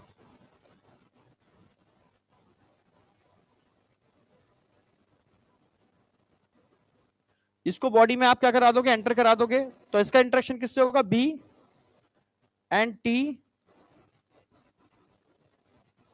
लिम्फोसाइट से, आपकी बॉडी इम्यूनाइज हो गई, क्योंकि जिंदा को भेजोगे तो मार देगा, तो आपने क्या किया, मार के उसको अंदर भेजा। जैसे मैं, एक गांव है मेरा, उस गांव में मुझे पता है फ्यूचर में शेर के आने का डर है, और गांववासी जितने भी थे वो बड़ा मासूम थे, अननोन थे, ठीक है, वो शेर को भी प्यार करना चालू कर देंगे, इतने भोले थे। तो मैंने कहा अगर शेर वाकई में इस गांव में आ गया तो सबको मार देगा वो तो, ठीक है, क्योंकि ये जानवर के बहुत लवर थे एक तरीके से, ठीक है। तो इनको पहचान कराई जाए कि भाई एक आदमखोर आ सकता है और तुम्हें खा सकता है, क्योंकि उसमें खतरा था, ठीक है। ये कहानी है, सच्चाई नहीं है, ठीक है, पर हाँ कोई नहीं, ठीक है, तुम कहानी की तरह सुन लो, ठीक है। तो अब हमने क्या किया, अब उन गांव वालों को आइडेंटिफाई कराना है कि भाई ऐसा जानवर अगर आए तो तुम्हें उसके लिए ये हथियार हैं, सबके घर में होने चाहिए, इसको यूज करना है और मारना है, प्यार मत कर लेना उसको, ठीक है, मारे जाओगे। तो तरीके क्या थे, अब जिंदा शेर को तुम्हें गांव में लाऊंगा तो वो मुझे ही मार देगा, उनको भी मार देगा। तो एक तरीका क्या है, शेर को मार लो, ठीक है, शेर को मार लो और उसकी खाल के अंदर भूसा भर दो, मतलब ऐसा मारो कि मतलब समझ रहे हो ना, उसकी शक्ल ना बिगड़ जाए, शक्ल ही बिगड़ गई तो बेकार है ना। तो उस मरे हुए शेर को गांव में लेकर के आऊंगा, तो गांव वाले कहा अच्छा ठीक है, शेर ऐसा होता है, ठीक है, पर समझ में नहीं आ रहा, पड़ा हुआ है ये, अगर तुम जिंदा लाते तो मैं ज्यादा अच्छे से समझ पाता, सीधी सी बात है ना भाई, जिंदा इंसान और मरे हुए इंसान में, या जिंदा शेर और मरे हुए शेर में तो अंतर होता है ना, हाँ या ना। पर मजबूरी थी, स्टार्टिंग में हमें ऐसे ही लोगों को आइडेंटिफाई कराना था, तो हमने मरे हुए शेर को लेकर के आए, लोग समझे, थोड़ा सा इम्यूनाइजेशन हुआ पर बहुत अच्छा नहीं हुआ। यहाँ पर गांव वाले कौन है, हमारी बॉडी, शेर कौन है, पैथोजन। आप पैथोजन को मार के बॉडी के अंदर इंट्रोड्यूस करोगे और बॉडी को कहोगे पहचानो उसको, फ्यूचर में अगर जिंदा आए तो पकड़ के मार लेना, बॉडी पहचानती तो है, और बहुत अच्छी तरीके से नहीं पहचानती है, पर ठीक है पहचान लेती है, ठीक है। पर ये मरा हुआ है तो बहुत समय तक ये फाइट ही नहीं करेगा, नहीं समझ में आया, गांव वाले आएंगे भाला मारने की कोशिश करेंगे, ठीक है। तो ठीक है, बहुत अच्छा इम्यूनाइजेशन नहीं हुआ ना। अब मैं क्या करूंगा, ठीक है, इसका एक तोड़ निकाला मैंने, मैं शेर को पकड़ा, उसके बच्चों को उससे अलग किया, और बच्चों को कई जनरेशन तक बकरी और भेड़ के बच्चों के साथ पाला, तो वो शेर शेर रहेगा?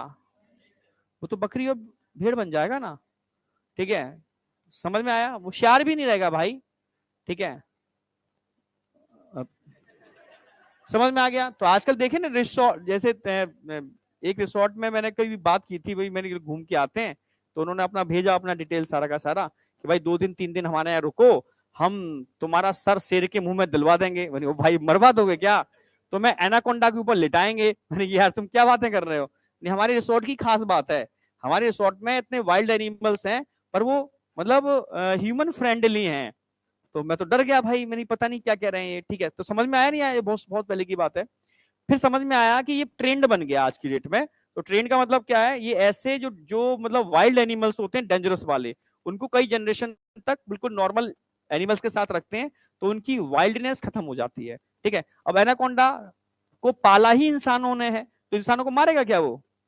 उसकी कई जनरेशन तक उसके बच्चों बच्चों जो वो पाल रहे हैं, तो इंसान को देख रहे हैं, तो इंसान तो एक उनका केयर टेकर है ना उनके लिए, ठीक है। तुम डर रहे हो कि तुमने जानते हो एनाकोंडा बहुत खतरनाक होता है, बहुत विशाल है, ठीक है, उतना मोटा नहीं होता, तो लगभग इतना मोटा होता है, काफी मोटा होता है फिर भी, ठीक है। हाँ, तो समझना मेरी बात, वो एनाकोंडा वाली मूवी वाला नहीं, वो एक मूवी थी ना एनाकोंडा करके आई थी, वो तो बनाया हुआ आर्टिफिशियल है, ऐसा नहीं होता, ठीक है। हाँ, रियल में वो आलसी होता है, पड़ा रहता है, ठीक है। समझ में आया? तो वो बैठे होते हैं तो संग उसके संग खेलते हैं, बच्चे भी खेलो कुछ भी खेलो, लॉयन के संग बहुत सारे आपने देखे होंगे। और अरबियन कंट्रीज में तो शौक है, कुत्ते की तरह शेर को पालते हैं, ठीक है। बड़ा अजीब ही हो गया है वहां पर, तो वहां शेर शेर नहीं होता, कुत्ता ही है वो। समझ में आया? हाँ हाँ हाँ, समझ में आ गया ना? हाँ, अरे फिर तू ऐसे करेगा, फिर वो कहेगा कि हाँ डिम्पा, फिर सोचा करना, फिर तेरे दोस्त पे दोस्ती तो है, क्योंकि हर एक दोस्त, अब यहां आ जाओ, ठीक है। तो सीधी सी बात है, अगर आपने इस पैथोजन को कई जनरेशन तक ऐसे मीडियम में ग्रो किया जहां इसकी पैथोजेनिसिटी खत्म हो जाए, क्या?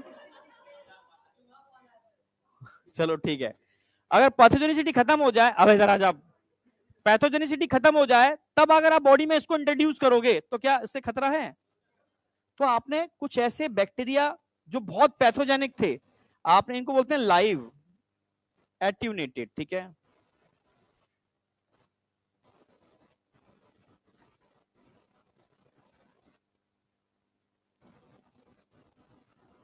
लाइव एट्यूनेटेड, एट्यूनेटेड का मतलब होता है वीक, समझना, कमजोर, जिनकी पैथोजेनिसिटी ना हो, जो पैथोजेनिक ना हो, अब इनको अगर बॉडी में इंट्रोड्यूस करोगे तो इनका इंटरेक्शन किससे होगा? बी और टी लिम्फोसाइट से होगा।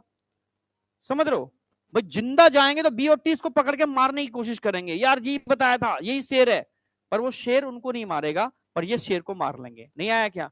तो लाइव से इंटरेक्शन हो रहा है, तो इम्यूनाइजेशन बहुत बेहतरीन होगा। आई या नहीं आई? फिर साइंटिस्टों ने कहा कि यार ठीक है, खतरा तो है, कभी कभी लाइव एट्यूनेटेड भी नहीं, कहना कि सीधा साधा शेर था पर मुंह में क्या लग गया? इंसान का खून लग गया। वाह, ये तो बड़ा मीठा है, मैं तो खेल रहा था साथ में इसके, इसको खाया भी जा सकता है, उठा के खा लिया उसने।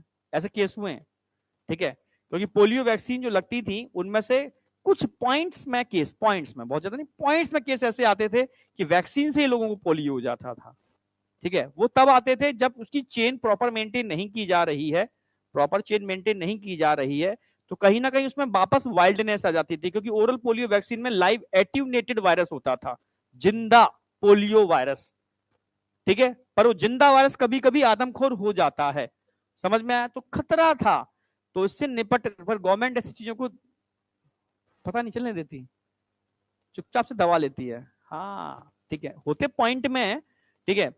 हम आज की डेट में अपने इंडिया को अकॉर्डिंग टू WHO रेडिकेट कर पाए पोलियो से, इसी वैक्सीन की वजह से कर पाए, 2 बूंद जिंदगी के। नहीं आया क्या? नीट में आया वो क्वेश्चन है, 2 बूंद जिंदगी के, कितने बूंद पिलाए जाते हैं? पर ये ऐड नहीं आता था उस समय, तब लोग नहीं जानते थे 2 बूंद जिंदगी के, ठीक है, 2 ड्रॉप्स पिलाए जाते हैं। और जैसे ही ये नीट का क्वेश्चन आया था उसके तुरंत बाद ऐड आ गया था। ओ भाई तेरी, ये ऐड पहले आ जाता तो सर कितना मजा नहीं आ जाता। समझ में आया? हाँ, तो ऐसी चीजें होती हैं। समझ में आ गया कंसेप्ट।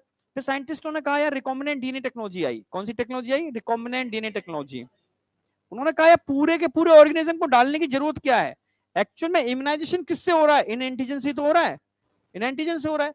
तो पूरे ऑर्गेनिज्म को यूज मत करो, सिर्फ इन एंटीजन को यूज करो। क्योंकि इन एंटीजन को बनाने के लिए भाई कई तरीके थे, तब इन एंटीजन को आइसोलेट करते थे, बड़ा टिपिकल प्रोसेस थी। फिर रिकॉम्बिनेंट डीएनए टेक्नोलॉजी आई, उन्होंने देखा इन एंटीजन को बनाने के लिए कौन रिस्पॉन्सिबल है? जीन। हमने इस जीन को निकाला, किसी वेक्टर में जोड़ा, वेक्टर को होस्ट में डाला और इन प्रोटीन को बना लिया। नहीं आया क्या? तो हमने पूरे ऑर्गेनिज्म की जगह सिर्फ ऑर्गेनिज्म के एक पार्ट को यूज किया, इसको बोलते हैं सब यूनिट, सब यूनिट वैक्सीन। सब यूनिट वैक्सीन के अंदर या तो आप रिकॉम्बिनेंट डीएनए टेक्नोलॉजी करके उसकी यूनिट को बना लोगे, या कोई बैक्टीरिया ऐसे भी होते हैं खुद कुछ नहीं करते, खुद कुछ नहीं करते, वो शरीर के अंदर जाते हैं अपने अंदर टॉक्सिन निकालने चालू कर देते हैं।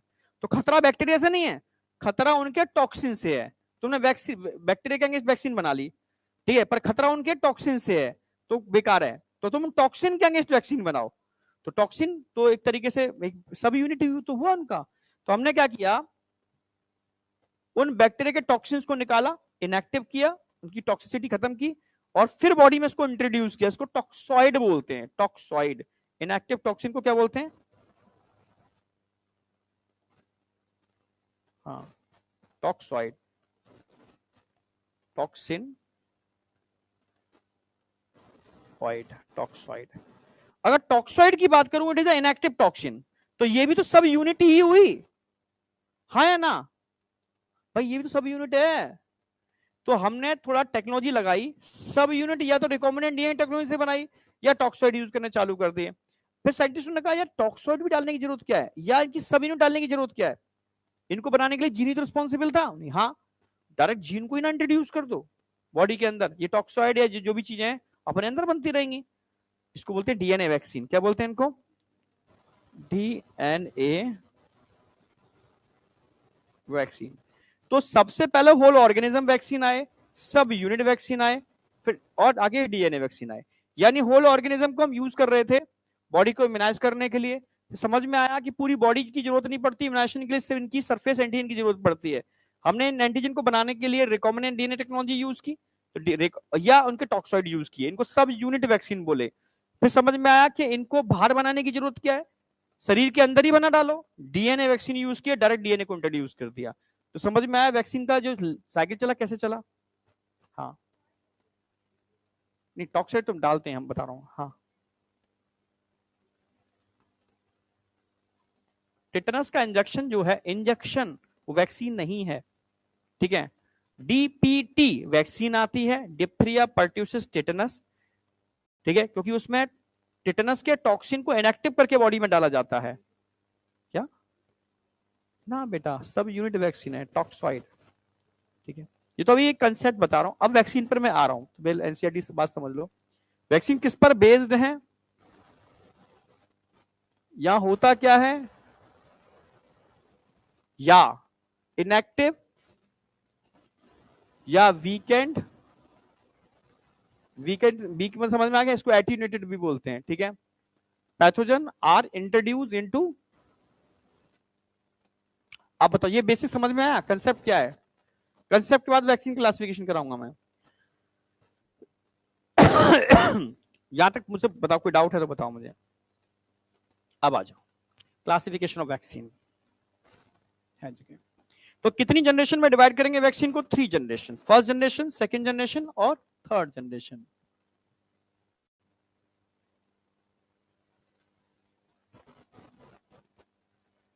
फर्स्ट जनरेशन वैक्सीन सबसे पहले कैसे आए? फर्स्ट जनरेशन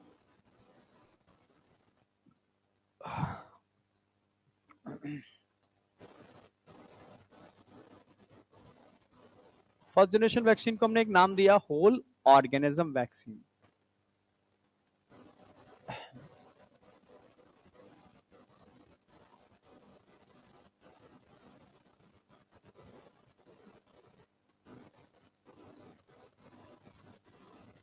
अब होल ऑर्गेनिज्म को दो तरीके से आप बॉडी को इंट्रोड्यूस कर सकते हो,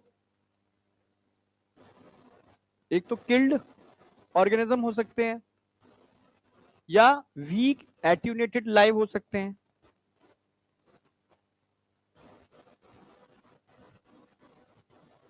किल्ड ऑर्गेनिज्म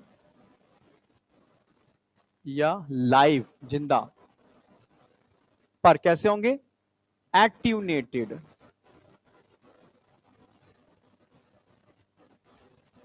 एट्यूनेटेड को और क्या बोल सकते हो? Weak organism. इनको आप यूज कर सकते हो, ठीक है। कुछ एग्जाम्पल वैसे पूछेगा तो नहीं, पर कुछ तो पता होने ही चाहिए। एट्यूनेटेड, ATTUNEATED, एट्यूनिएटेड, ठीक है। अच्छा, एक क्वेश्चन पहले आया था, कोई प्रेग्नेंट वुमेन है, दो टाइप की वैक्सीन है, एक है लाइव एट्यूनेटेड ओपीवी ओरल, उसमें ये था ओपीवी और आईपीवी, ओरल पोलियो वैक्सीन और इंजेक्टेबल पोलियो वैक्सीन। किस टाइप की वैक्सीन प्रेफर करोगे? Oral polio vaccine? इंजेक्टेबल नहीं कर सकते? और ओरल पोलियो वैक्सीन से खतरा होगा उसको।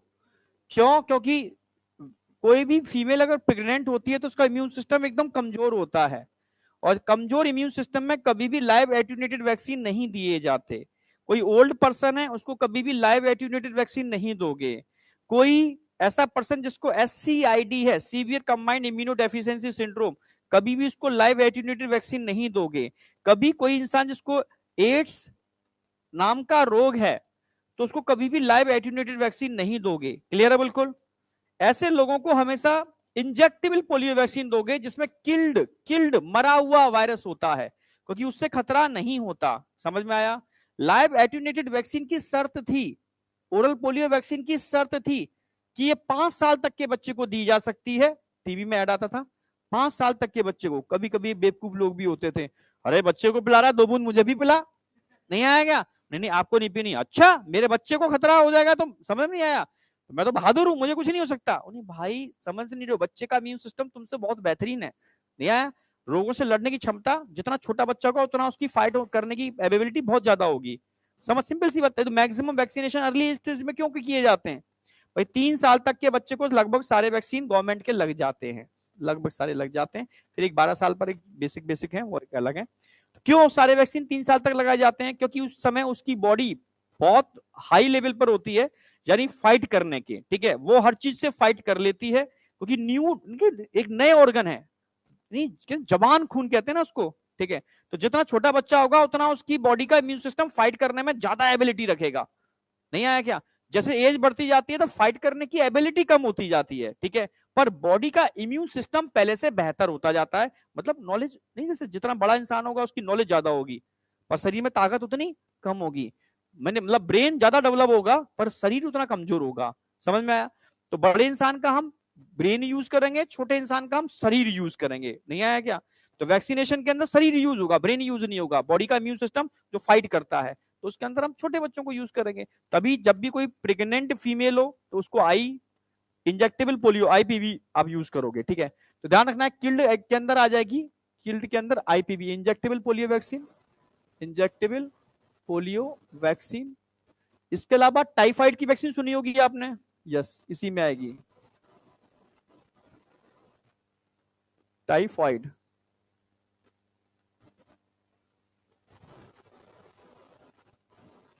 इसके अलावा स्मॉल पॉक्स तो लाइव एट्यूनेटेड में आ जाएंगे, टाइफाइड इसमें आ गया, ठीक है। इसमें कौन कौन सा जगह स्मॉल पॉक्स आ जाएगा? स्मॉल पॉक्स लाइव एट्यूनेटेड में आती है। BCG, yes, BCG Mycobacterium tuberculosis के लिए होती है, ये भी एट्यूनेटेड के अंदर आ जाएगी। OPV, OPV ये भी लाइव एट्यूनेटेड के अंदर आ जाएगी, ठीक है। तो एटसेट्रा कर दो, ETC IPV OPV ध्यान रखना। इसके बाद थोड़ा जनरेशन चेंज हुई, हमारी कौन सी जनरेशन आ गई? Second generation. कौन सी जनरेशन आई? Second generation vaccine. Second generation vaccine की बात करते हैं, क्या बोलते हैं सेकेंड जनरेशन वैक्सीन को हम? सब यूनिट वैक्सीन। सब यूनिट वैक्सीन की बात की जाए तो सब यूनिट वैक्सीन भी दो टाइप के हो सकते हैं, या तो रिकॉम्बिनेंट डीएनए टेक्नोलॉजी से बना लो, ठीक है, या टॉक्सॉइड, ठीक है। तो इसमें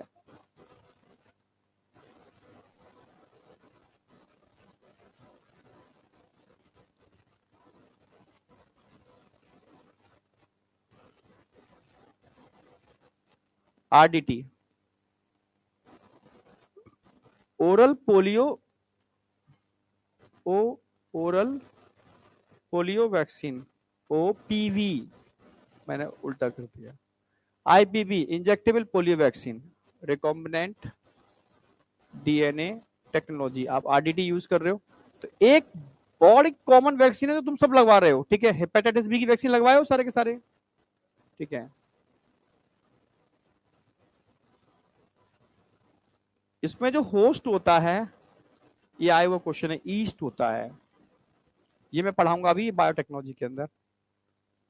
होस्ट का मतलब रिकॉम्बिनेंट डीएनए टेक्नोलॉजी के अंदर आपको एक होस्ट चाहिए होता है अपने प्रोडक्ट को बनाने के लिए, तो इसमें हमने ईस्ट को यूज किया है रिकॉम्बिनेंट डीएनए टेक्नोलॉजी वाली वैक्सीन को बनाने के लिए, हेपेटाइटिस बी वैक्सीन को बनाने के लिए। हाँ, नहीं क्या इक्वल क्या, वो भी कर सकते थे पर यहां हमने ईस्ट यूज किया है, ठीक है, यह वो क्वेश्चन है। अच्छा, इसके अलावा टॉक्सॉइड भी यूज कर सकते हैं। टॉक्सॉइड क्या होते हैं? Inactive toxin, inactive toxins, toxin को इनएक्टिव करके टॉक्सॉइड बोलोगे। इसका एक प्यारा सा एग्जांपल है जो बच्चा सब यूज करता है, D P T, D for diphtheria, P for pertussis, T for tetanus. ये कॉम्बिनेशन है, तीन टाइप के टॉक्सॉइड के मिलने से एक कॉमन वैक्सीन बनती है। डीपीटी का टीका सबको लगता है, ठीक है, सबको लगा हुआ होगा, तो ना पर्ट्यूसिस होता आज की डेट में हमें, ठीक है, ना, ठीक है, डिप्थीरिया होता, पर टिटनस प्रिकॉशन के लिए हम एटीएस जरूर लगवाते हैं, ठीक है। चलो, अब साइंटिस्टों ने लगाया, अब जरूरत भी क्या है सेकंड जनरेशन की, डायरेक्ट डीएनए को ना इंड्यूस कर दो, तो हमने क्या बनाया, थर्ड जनरेशन वैक्सीन। जो बन रहे हैं इन पर काम चल रहा है, पर साइड इफेक्ट भी इनके बहुत ज्यादा है। सोचो, हमें वैक्सीनेशन की जिंदगी भर जरूरत नहीं है, हमने डीएनए को इंट्रोड्यूस किया तो वो हमेशा प्रोटीन बनाता रहेगा बॉडी के अंदर, हो सकता है हमारी बॉडी इस प्रोटीन को एक्सेप्ट ही ना करे, तो एलर्जी हो जाएगी, हम एलर्जिक हो जाएंगे, समझ में आया। तो साइड इफेक्ट भी है इनके, बट पर काम चल रहा है इनके ऊपर, सबसे ज्यादा इन्हीं पे काम चल रहा है। Third generation vaccine, third generation vaccine क्या बोलते हैं इनको? DNA vaccine, DNA vaccine. अगर डीएनए वैक्सीन की बात करते हैं तो उसका एक ही एग्जांपल तुम्हें ध्यान रखना है अभी, हेपेटाइटिस बी, पर अभी एनसीईआरटी में जो दे रखा है एनसीईआरटी, मतलब नीट में जो आएगा वो ये वाला आएगा, सेकंड जनरेशन। नॉलेज के लिए लिख दे रहा हूं मैं, ठीक है, नॉलेज के लिए लिख रहा हूं मैं, ये आ चुकी है, पर एनसीईआरटी में जो बात चल रही है वो सेकंड जनरेशन की चल रही है, तो इसका एग्जांपल ध्यान रखना है आपको, यही सेम हेपेटाइटिस बी।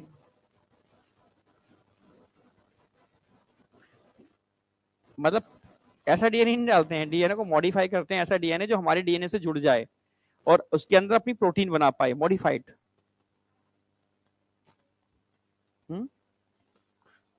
तो उससे पहले क्या समझाया था तुझे मैंने?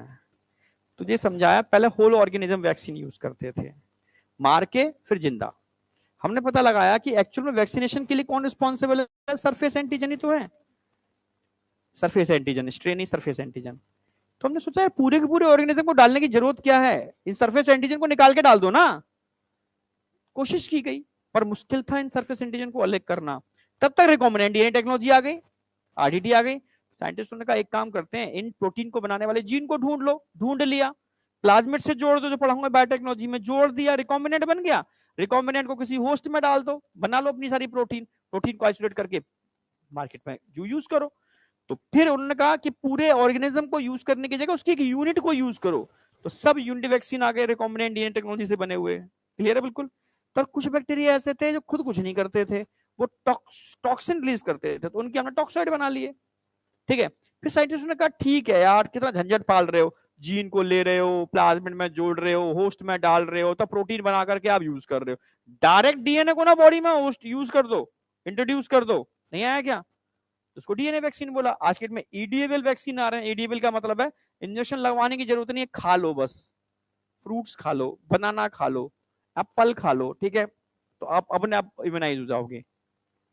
इनको ईडीएवल वैक्सीन बोलते हैं। ये लेटेस्ट काम चल रहा है। क्या बोल रहा है?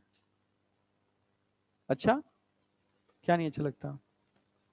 अब फल में वैक्सीन की बात चल रही है, फल की बात चल रही है, अच्छा नहीं लगता है फल? अब हम बात कर रहे हैं ऐसे वैक्सीन आ रहे हैं, ठीक है, ऐसे वैक्सीन का मतलब है ईडीएवल, वो फल नहीं खाने हैं आपको, एक ही आपको एप्पो मिलेगा जो वैक्सीनेटेड होगा, ठीक है, जिसको खाने से आप वैक्सीनेटेड हो जाओगे।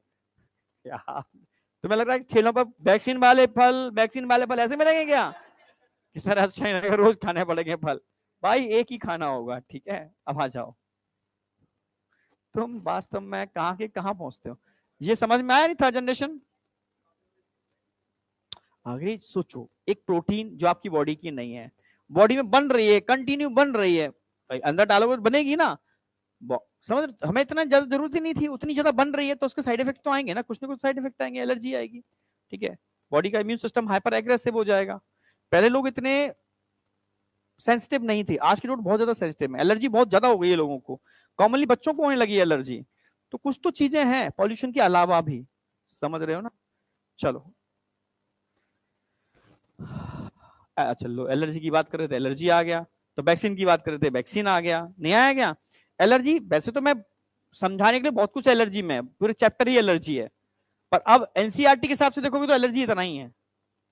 दो क्वेश्चन आते हैं एलर्जी के, भाई ऐसे कौन से एंटीबॉडी हैं जो एलर्जी कॉजिंग होते हैं? आईजीई। एलर्जी कॉजिंग सब्सटेंस कहां से रिलीज होता है? मास्ट सेल या बेसोफिल से। जो एलर्जी कॉजिंग सब्सटेंस होते हैं इनको क्या बोलते हैं? एलर्जिन्स बोलते हैं। एलर्जिन्स कुछ भी हो सकता है, डस्ट पार्टिकल भी किसी के लिए एलर्जिन्स हो सकते हैं, काउ डंक, गोबर जो होता है ना, कई लोग तो गोबर में आहा कितनी सुगंध आती है, कई लोगों को एलर्जी है, नहीं आती सुगंध, गोबर का लेप करते हैं कितना मजा आता है, घर में घुसते ही लगता है कि वाह मजा आ गया। फ्यूचर में ऐसा ही होगा, फ्यूचर के अंदर तुम 5 स्टार होटल में पैसे कम लगेंगे और गोबर से लिपे हुए घरों के अंदर रहने के पैसे ज्यादा मिलेंगे, नहीं आया क्या? तो मतलब ट्रेंड चेंज होगा, क्योंकि गोबर जो होता है ना वो रेडिएशन को रोकता है, डिफरेंट टाइप की रेडिएशन। गोबर मतलब जो पुरानी सभ्यता थी ना वो वापस लौटेगी, बचना है तो वही करना पड़ेगा आपको, ठीक है। हाँ गोल है, बिल्कुल सही। फ्यूचर में लोग घूमने गांव में जाया करेंगे, कुल्लू मनाली नहीं जाया करेंगे। और गांव में क्यों जाया करेंगे? 1 महीने रुक के आएंगे और अपने को हेल्दी बना के आएंगे, नहीं आया क्या? गोबर के घर में रहेंगे, नहीं आया क्या? बर्फ के घर में ही रहेंगे, गोबर के घर में रहेंगे, ठीक है। वहां मतलब जो भी नेचुरोपैथी होती है, जो मैं बता रहा हूँ, तुमने से कोई डॉक्टर ना बन पाया तो क्या करना, अरे बता रहा हूं मैं, ठीक है, गोबर के घर में मत बनाना, अपने ग्रामीण क्षेत्रों में बढ़िया से रिसोर्ट बनाना, नहीं आया क्या? सारी पुरानी सभ्यता यूज करना, खाना टोटल वही होना चाहिए, पूरी नेचुरोपैथी होनी चाहिए वहां पर, नहीं आया क्या? इंसान 15 दिन जाए, बढ़िया से 1 लाख रुपए का पैकेज रखना, 15 दिन का खाना पीना रहना, ठीक है, 15 दिन के अंदर वो एकदम समझ पूरा एकदम पूरा डिटॉक्सीफाई होकर के आए। समझ में आया नहीं आया? अरे भाई हैं ऐसे, मैं इसलिए बोल रहा हूँ, हाँ बहुत सारी जगह है। और तुम इधर चले जाओ, इधर क्या नाम है, हिमाचल के अंदर ऊपर थोड़ा जाकर के, वहां बहुत कॉस्टली है, 1-1.5 लाख रुपए लेते हैं 15 दिन के, 20 दिन के, ठीक है, रहना खाना सारी सुविधाएं हैं, ठीक है, पर वो मतलब फिर मेंटेन वैसे ही किया उन्होंने, एसी लगा रखे हैं, 5 स्टार होटल की तरह उन्होंने मेंटेन किया है, ठीक है। पर ये अब पर वो दे रहे हैं ना, सही भी करके भेज रहे हैं ना आपको, आप आओगे तो सारे टेस्ट कराएंगे, जब जाओगे तब सारे टेस्ट कराएंगे, आप खुद ही ड्रास्टिक चेंज देख लोगे। इसको नेचुरोपैथी कहते हैं, नेचुरोपैथी भी एक तरीके से ट्रीटमेंट की। क्या? नहीं एम्स चंडीगढ़, चंडीगढ़ वाला,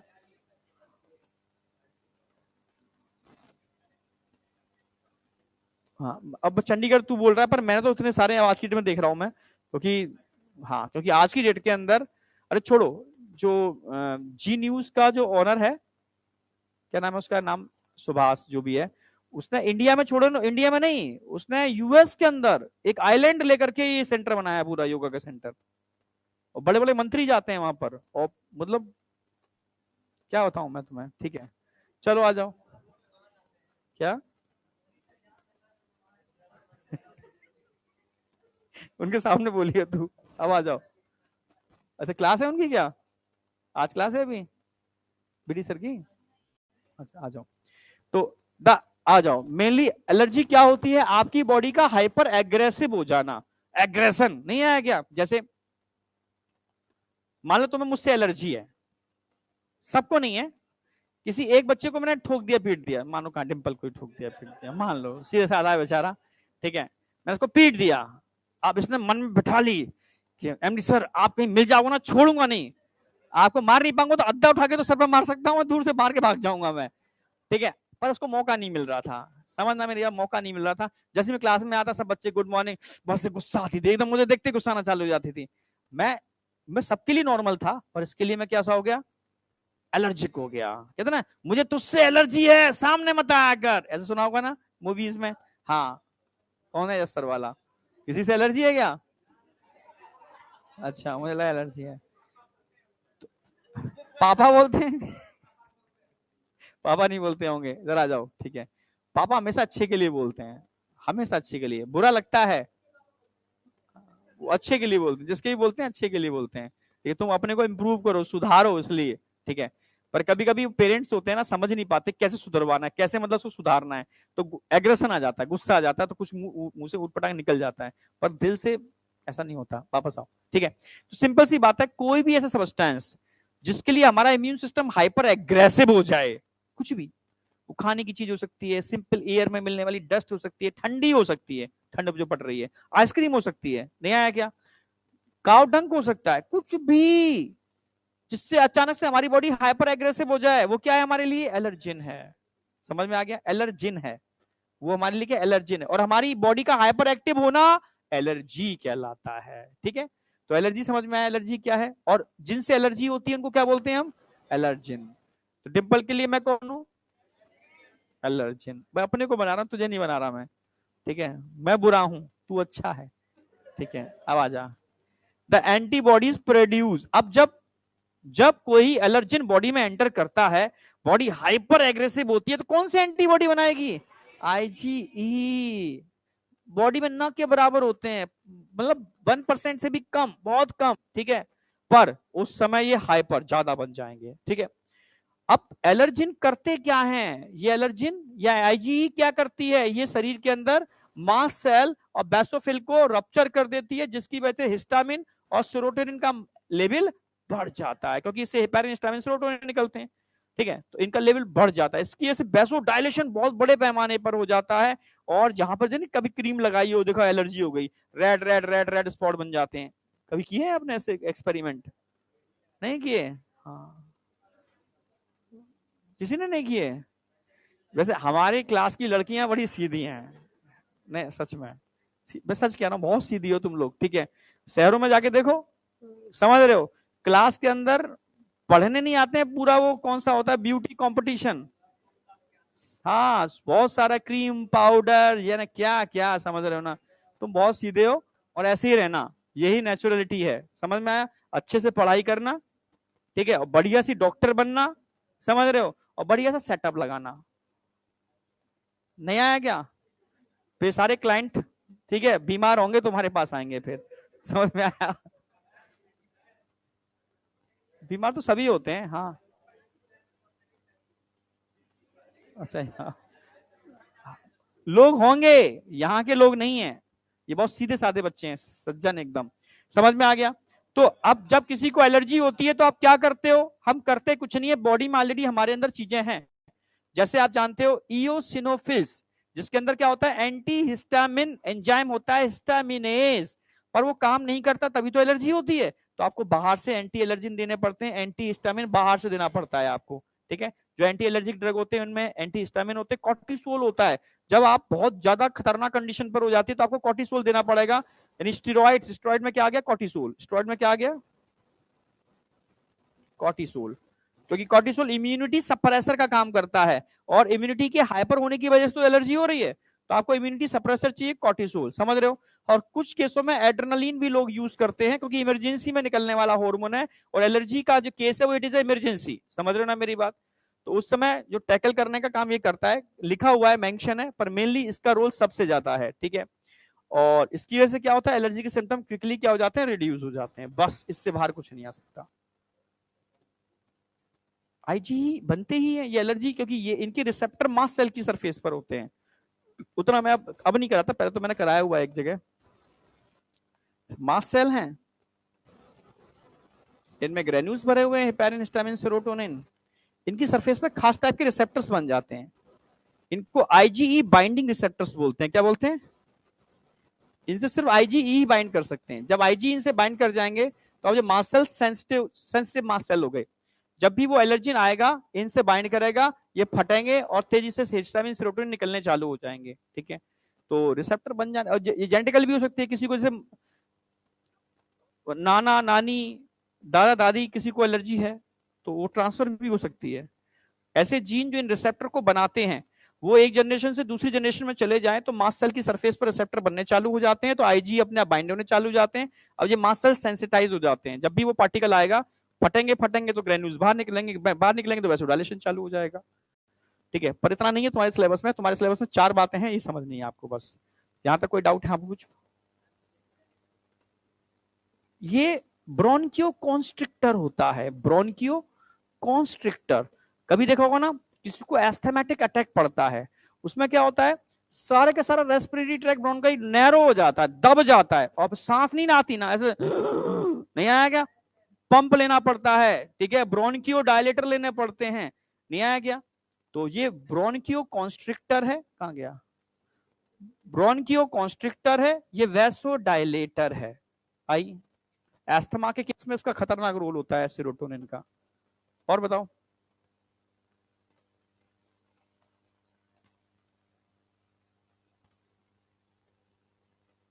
हाँ भाई, पीछे लीड लगाया था क्या, कान में लीड लगी है, हटा पीछे से, हटाओ। क्या था हाथ में? अरे भाई देखो,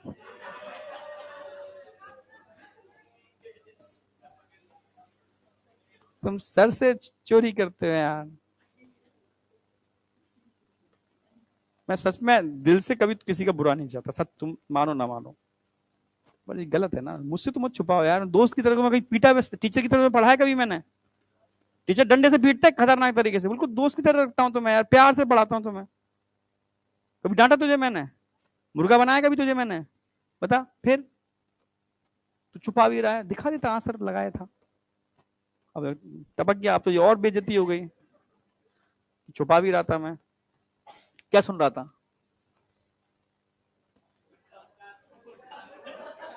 तू अपने को धोखा दे रहा है, सच कह रहा हूं। कुछ भी कर, सही नहीं कर रहा, बस ये है, बस ठीक है, गलत है, ठीक है, चलो खैर। ऑटोमिनिटी तो एक लाइन का है, अपने हुए, इतना सही है, अपने हुए, जब अपने अपनों की तरह बिहेव नहीं करते, अपने अपनों को मारना चालू कर देते हैं। भाई भाई को मार रहा है आज की डेट में।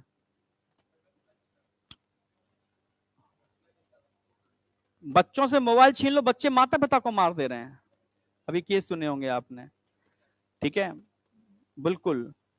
एक बेटे ने अपनी बहन और मां को ही मार दिया, केस सुना होगा आपने। मतलब बुरी हालत है भाई, समझ में आए, अपने अपनों को अपना ही नहीं समझ रहे, हाइपर एग्रेसिव हो गए हैं।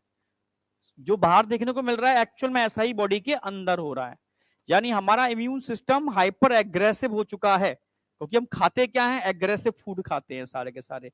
पहले हम सात्विक फूड खाते थे, ठीक है, तो हमारे अंदर इतना एग्रेसिवनेस नहीं थी, हम शांत थे, गहरे थे, समझ लो दिमाग से सोचने वाले थे, तभी तो पहले इंटेलिजेंट लोग तभी थे, अब नहीं है। अब तो आर्टिफिशियल इंटेलिजेंस डोमिनेंट होगी, और वो जो टर्मिनेटर देखिए ना, कुछ ऐसा होगा, रियलिटी है, स्टार्ट हो गया है, क्योंकि एआई को परमिट करना ही समझ लो अब मनुष्य का पतन स्टार्ट होगा फ्यूचर में, ठीक है। धीरे धीरे चीजें रिप्लेस होंगी, बस कहा गया ना, जॉब नहीं जाएंगे। अब आज के डेट में हर हॉस्पिटल के अंदर रोबोटिक टेक्नोलॉजी आ गई है, यानी रोबोट सर्जरी करेंगे, ऑपरेट रोबोट, जहां सर्जरी के लिए 10 डॉक्टर लगते थे वहां एक डॉक्टर काम करेगा मात्र, ठीक है, जो उस रोबोट को हैंडल कर लेता है, सिंपल, ठीक है। तो धीरे धीरे ये चीजें सब पर एप्लीकेबल होती जाएंगी, तो नौकरी तो सबकी जाएंगी। तो कहा जा रहा है ना कि नहीं नौकरी नहीं जाएंगी, अपॉर्चुनिटी आएंगी, ये बेवकूफ बनाया जा रहा है, ठीक है।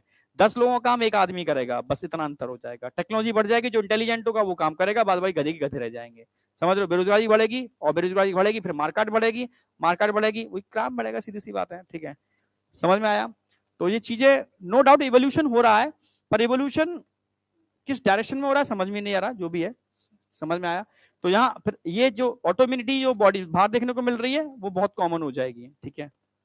नहीं आई, बॉडी में भी तो ये हो रहा है, जब आप एग्रेसिव फूड खा रहे हो, एग्रेसिव फूड समझते हो ना, तो एग्रेसिव फूड जैसे लहसुन को ताम, मैं लहसुन खाता हूं बता दूं, हाँ, लहसुन को तामसिक भोजन में रखा गया है, और प्याज को भी, ठीक है। क्यों रखा गया है तामसिक भोजन में? इसमें सल्फर होती है, कुछ ऐसी चीजें होती हैं जो आपकी एग्रेसिवनेस को एक्टिवेट करती हैं।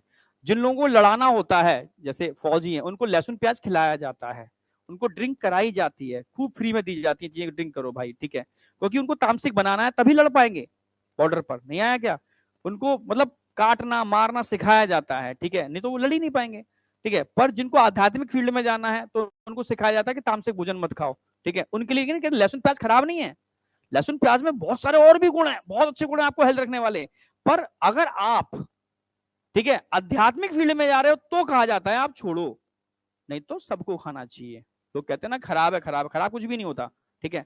पर डिपेंड करता है आपका फील्ड क्या है, अगर आपको बढ़िया तरीके से जिंदगी जीनी है तो खाओ ना भैया, ठीक है, समझ रहे हो। हाँ, तो तामसिक फूड जो आप ले रहे हो वो आपकी एग्रेसिवनेस को एक्टिवेट कर रहा है, आपकी ह्यूमिनिटी को खत्म कर रहा है, समझ में आया। इसकी वजह से अपनों को अपना नहीं समझ रहे, मारना चालू कर रहे हैं। सेम चीज हमारी बॉडी के अंदर, अपने ही इम्यून सेल, अपने ही सेल को अपना ना समझ के पराया समझते हैं और मारना चालू कर देते हैं। इसको बोलते हैं ऑटो इम्यूनिटी। जैसे माइस्थीनिया ग्रेविस, याद आया? माइस्थीनिया ग्रेविस, अपने ही शरीर के एंटीबॉडी अपने ही, ठीक है, एसिटाइल कोलिन के रिसेप्टर को पराया समझ लेते हैं और मारना चालू कर देते हैं, और मस्कुलर माइस्थीनिया ग्रेविस हो जाता है।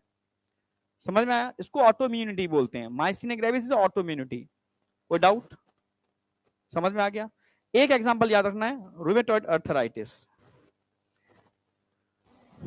ये एक तरीके से समझाई दूं, ठीक है, एमबीए से पढ़ते हैं उसको, तो वैसे भी यहाँ का नहीं है, कि अपने जब जिस कई लोगों के घुटनों पर सूजन आ जाती है और फिर भी वो चल रहे हैं, समझ नहीं रहे हैं इस चीज को। सूजन आने से क्या होता है, धीरे धीरे धीरे प्रेशर पड़ता है, और प्रेशर पड़ने से क्या होता है, वहां पर एक छोटे छोटे पार्टिकल्स बन जाते हैं दोनों जॉइंट्स के बीच में, ठीक है, पेनस पार्टिकल कहते हैं। और इन पार्टिकल के बन जाने की वजह से रगड़ और तेजी से हो जाती है, जब रगड़ तेजी से जाती है सूजन और तेजी से बढ़ जाती है, और वहां पर इस तरीके से डिफॉर्मिटीज हो जाती हैं, चेंजेस हो जाते हैं कि बॉडी का इम्यून सिस्टम उसको अपना नहीं समझता, यार ये तो अपना नहीं लग रहा, पराया लग रहा है, ठीक है, उठा के उसके अगेंस्ट क्या हो जाते हैं, एंटीबॉडी बन जाते हैं, जिसकी वजह से अर्थराइटिस हो जाती है, उसको रूमेटॉइड अर्थराइटिस बोलते हैं। समझ रहे हो? तो एक ही एग्जांपल दिया एनसीईआरटी ने, 50वां एग्जांपल तो आप जानते हो, हाशीमोटोस डिसीज आप जानते हो, माइस्थीनिया ग्रेविस आप जानते हो, 50वां डिसीज है। आज की डेट में तो ऑटोइम्यूनिटी अपने ही ब्लड के स्टेम सेल के अगेंस्ट एंटीबॉडी बन रहे हैं और एनीमिया कॉज कर रहे हैं, एनीमिक हो गए हैं बहुत सारे लोग। तो ऐसे लोगों को हम क्या करते हैं, एंटी इम्यूनिटी सप्रेसर टैबलेट देते हैं। कैसे टैबलेट देते हैं? इम्यूनिटी सप्रेसर, टाइम ज्यादा तो नहीं हो गया, इम्यूनिटी सप्रेसर टैबलेट देते हैं। समझ में आया?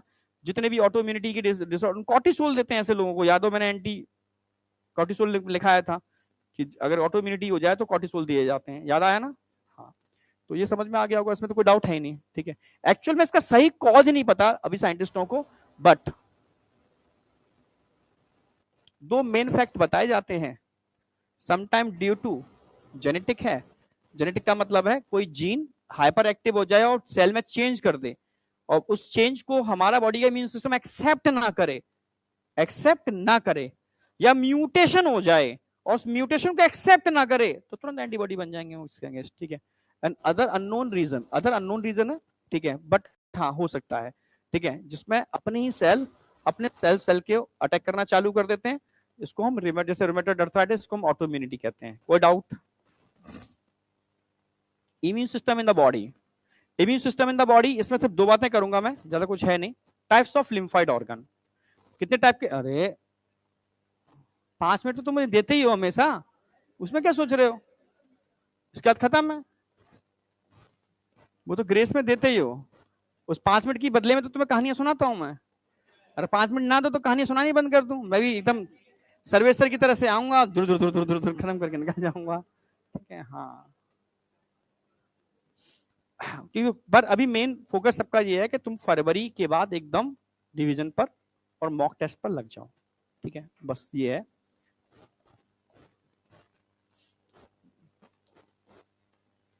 रिवीजन मेरा, बायो का रिवीजन, मेरा रिवीजन एनसीईआरटी डीप लाइन से जरूर करना। दो कई फायदे मिलेंगे, कई फायदे मिलेंगे, वो मुझे पता है हिडन क्या फायदे हैं, पर रिवीजन उसी से करना, 2x में कर लेना। ठीक है, 2 घंटे का लेक्चर आप 1 घंटे में कर लोगे, तो 1 घंटे में एक मतलब समझ रहे हो ना, पूरा रिवीजन हो जाएगा। तो वो चीज कर लेना, जिन चैप्टर का रिवीजन तुम्हें लग रहा है कि टिपिकल लग रहा है, बाद बाकी का सब कुछ नोट से करना, सब कुछ नोट से करना, स्क्रीन टाइम कम करना, नोट्स पलटते जाना, चीजें फटाफट रिवाइज होती चली जाएंगी। जितनी भी टिपिकल चीजें हैं मैंने बताया, उसको एक कोने पर लिख लेना, जो डेटा आप भूलोगे, हर चैप्टर का डेटा एक साथ। बस ये इतना थोड़ा बहुत ट्रिक लगानी है, कुछ भी है नहीं। टाइप्स ऑफ लिम्फोइड ऑर्गन की बात करता हूं, तो कितने टाइप के लिम्फोइड ऑर्गन हो सकते हैं? 2, प्राइमरी और सेकेंडरी। बस ये एक लाइन का है, इसे ही खत्म कर दो, खत्म हो जाए। कल से मैं नया टॉपिक स्टार्ट करूंगा। अगर मैं 2 टाइप के लिम्फोइड ऑर्गन है, प्राइमरी सेकेंडरी, किसके बेस पर आप बोल रहे हो primary secondary? Primary lymphoid organ किसके बेस पर बोल रहे हो भाई? सेकेंडरी लिम्फोइड ऑर्गन किसके बेस पर? और बोल तो दो भाई। भाई जहां पर बी और टी लिम्फोसाइट का फॉर्मेशन, मैच्यूरेशन, डिफरेंशिएशन, वो प्राइमरी। जहां पर एंटीजन एंटीबॉडी का इंटरेक्शन, नहीं आया क्या? जहां पर फाइट होती है, एंटीजन एंटीबॉडी का इंटरेक्शन, सेकेंडरी लिम्फोइड ऑर्गन। नहीं आया क्या? तो प्राइमरी लिम्फोइड ऑर्गन किसके रिस्पॉन्सिबल होते हैं? फॉर्मेशन, मैच्यूरेशन, डिफरेंशिएशन,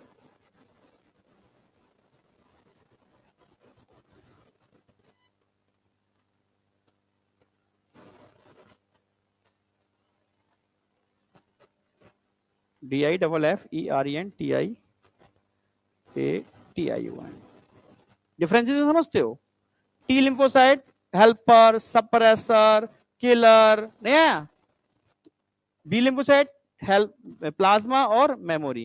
डिफरेंशिएशन किनका? Of lymphocyte, lymphocytes. तो भाई 2 ही तो ऑर्गन है हमारी बॉडी में, कौन कौन? रेड बोन मैरो, और दूसरा कौन सा होगा? Thymus.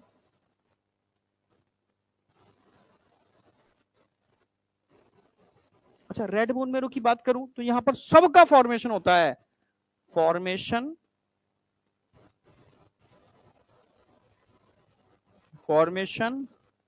Of B and T lymphocyte, और मैच्यूरेशन किसका होगा? Maturation of B lymphocyte. जबकि थाइमस में क्या होगा? Maturation of T lymphocyte. ये आप जानते हो। अच्छा, सेकेंडरी, यहां पर क्या हो रहा है?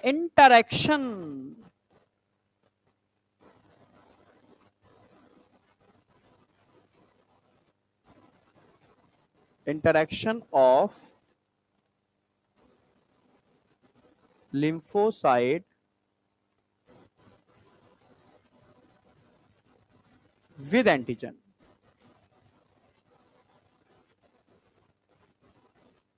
जैसे ये तो बहुत सारे हैं, बॉडी के अंदर भरे पड़े हैं, जितने भी लिम्फोइड टिश्यू है सब इसी में, स्प्लीन इसी में आ जाएगा। जब भी इन्फेक्शन होता है स्प्लीन का साइज बढ़ जाता है। ठीक है, लिम्फ नोड इसी में आ जाएंगे। और बताओ जरा। Vermiform appendix, yes, vermiform appendix. जब अभी डाइजेशन नहीं पढ़ा है मैंने, ठीक है, तो डाइजेशन पढ़ोगे तो उसमें पेयर्स पैचेस लिखाते हैं हम।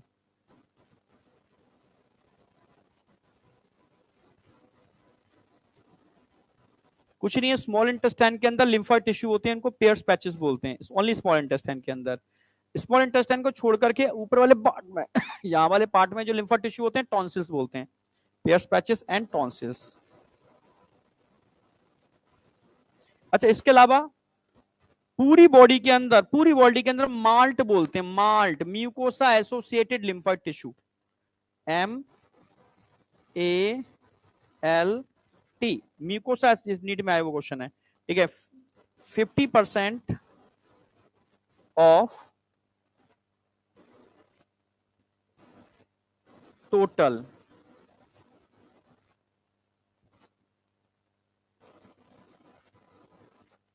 Lymphoid tissue, 50% of total lymphoid tissue अकेले माल्टी होते हैं।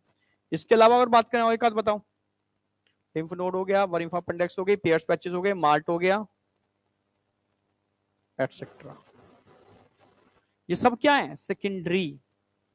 क्या है? सेकेंडरी। खत्म। Site of interaction. ये एनसीईआरटी में एक डायग्राम दे रखा है, लिम्फ नोड दिखा रखे हैं, लिम्फ वेसल्स दिखा रखे हैं और थाइमस दिखा रखी है। कोई डाउट? डिफरेंशिएशन बी लिम्फोसाइट का तो रेड बनवर में होगा, टी लिम्फोसाइट का थाइमस में होगा। मैच्योरेशन, डिफरेंशिएशन एक ही बात है, क्योंकि मैच्योर भी होते हैं और टाइप्स में भी कन्वर्ट होते हैं। बस इतना ही है, ये डिसीज तो कल कराऊंगा मैं।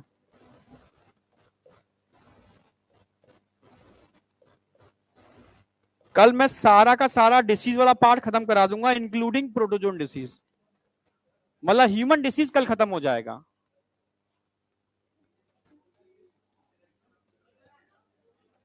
वही लिम्फोसाइट का पैथोजन के संग इंटरेक्शन, एंटीजन एंटीबॉडी इंटरेक्शन।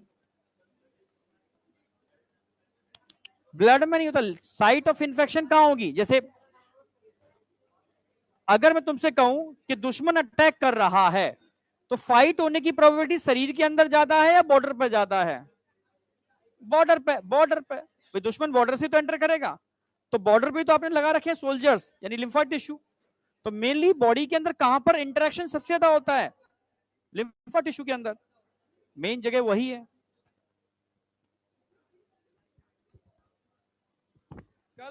कल मिस मत करना, क्योंकि ह्यूमन डिसीज है सारी, सबसे खतरनाक चीज है जिसको याद करा दूंगा यहां पर मैं, ठीक है, पूछ पूछ के याद हो जाएगा।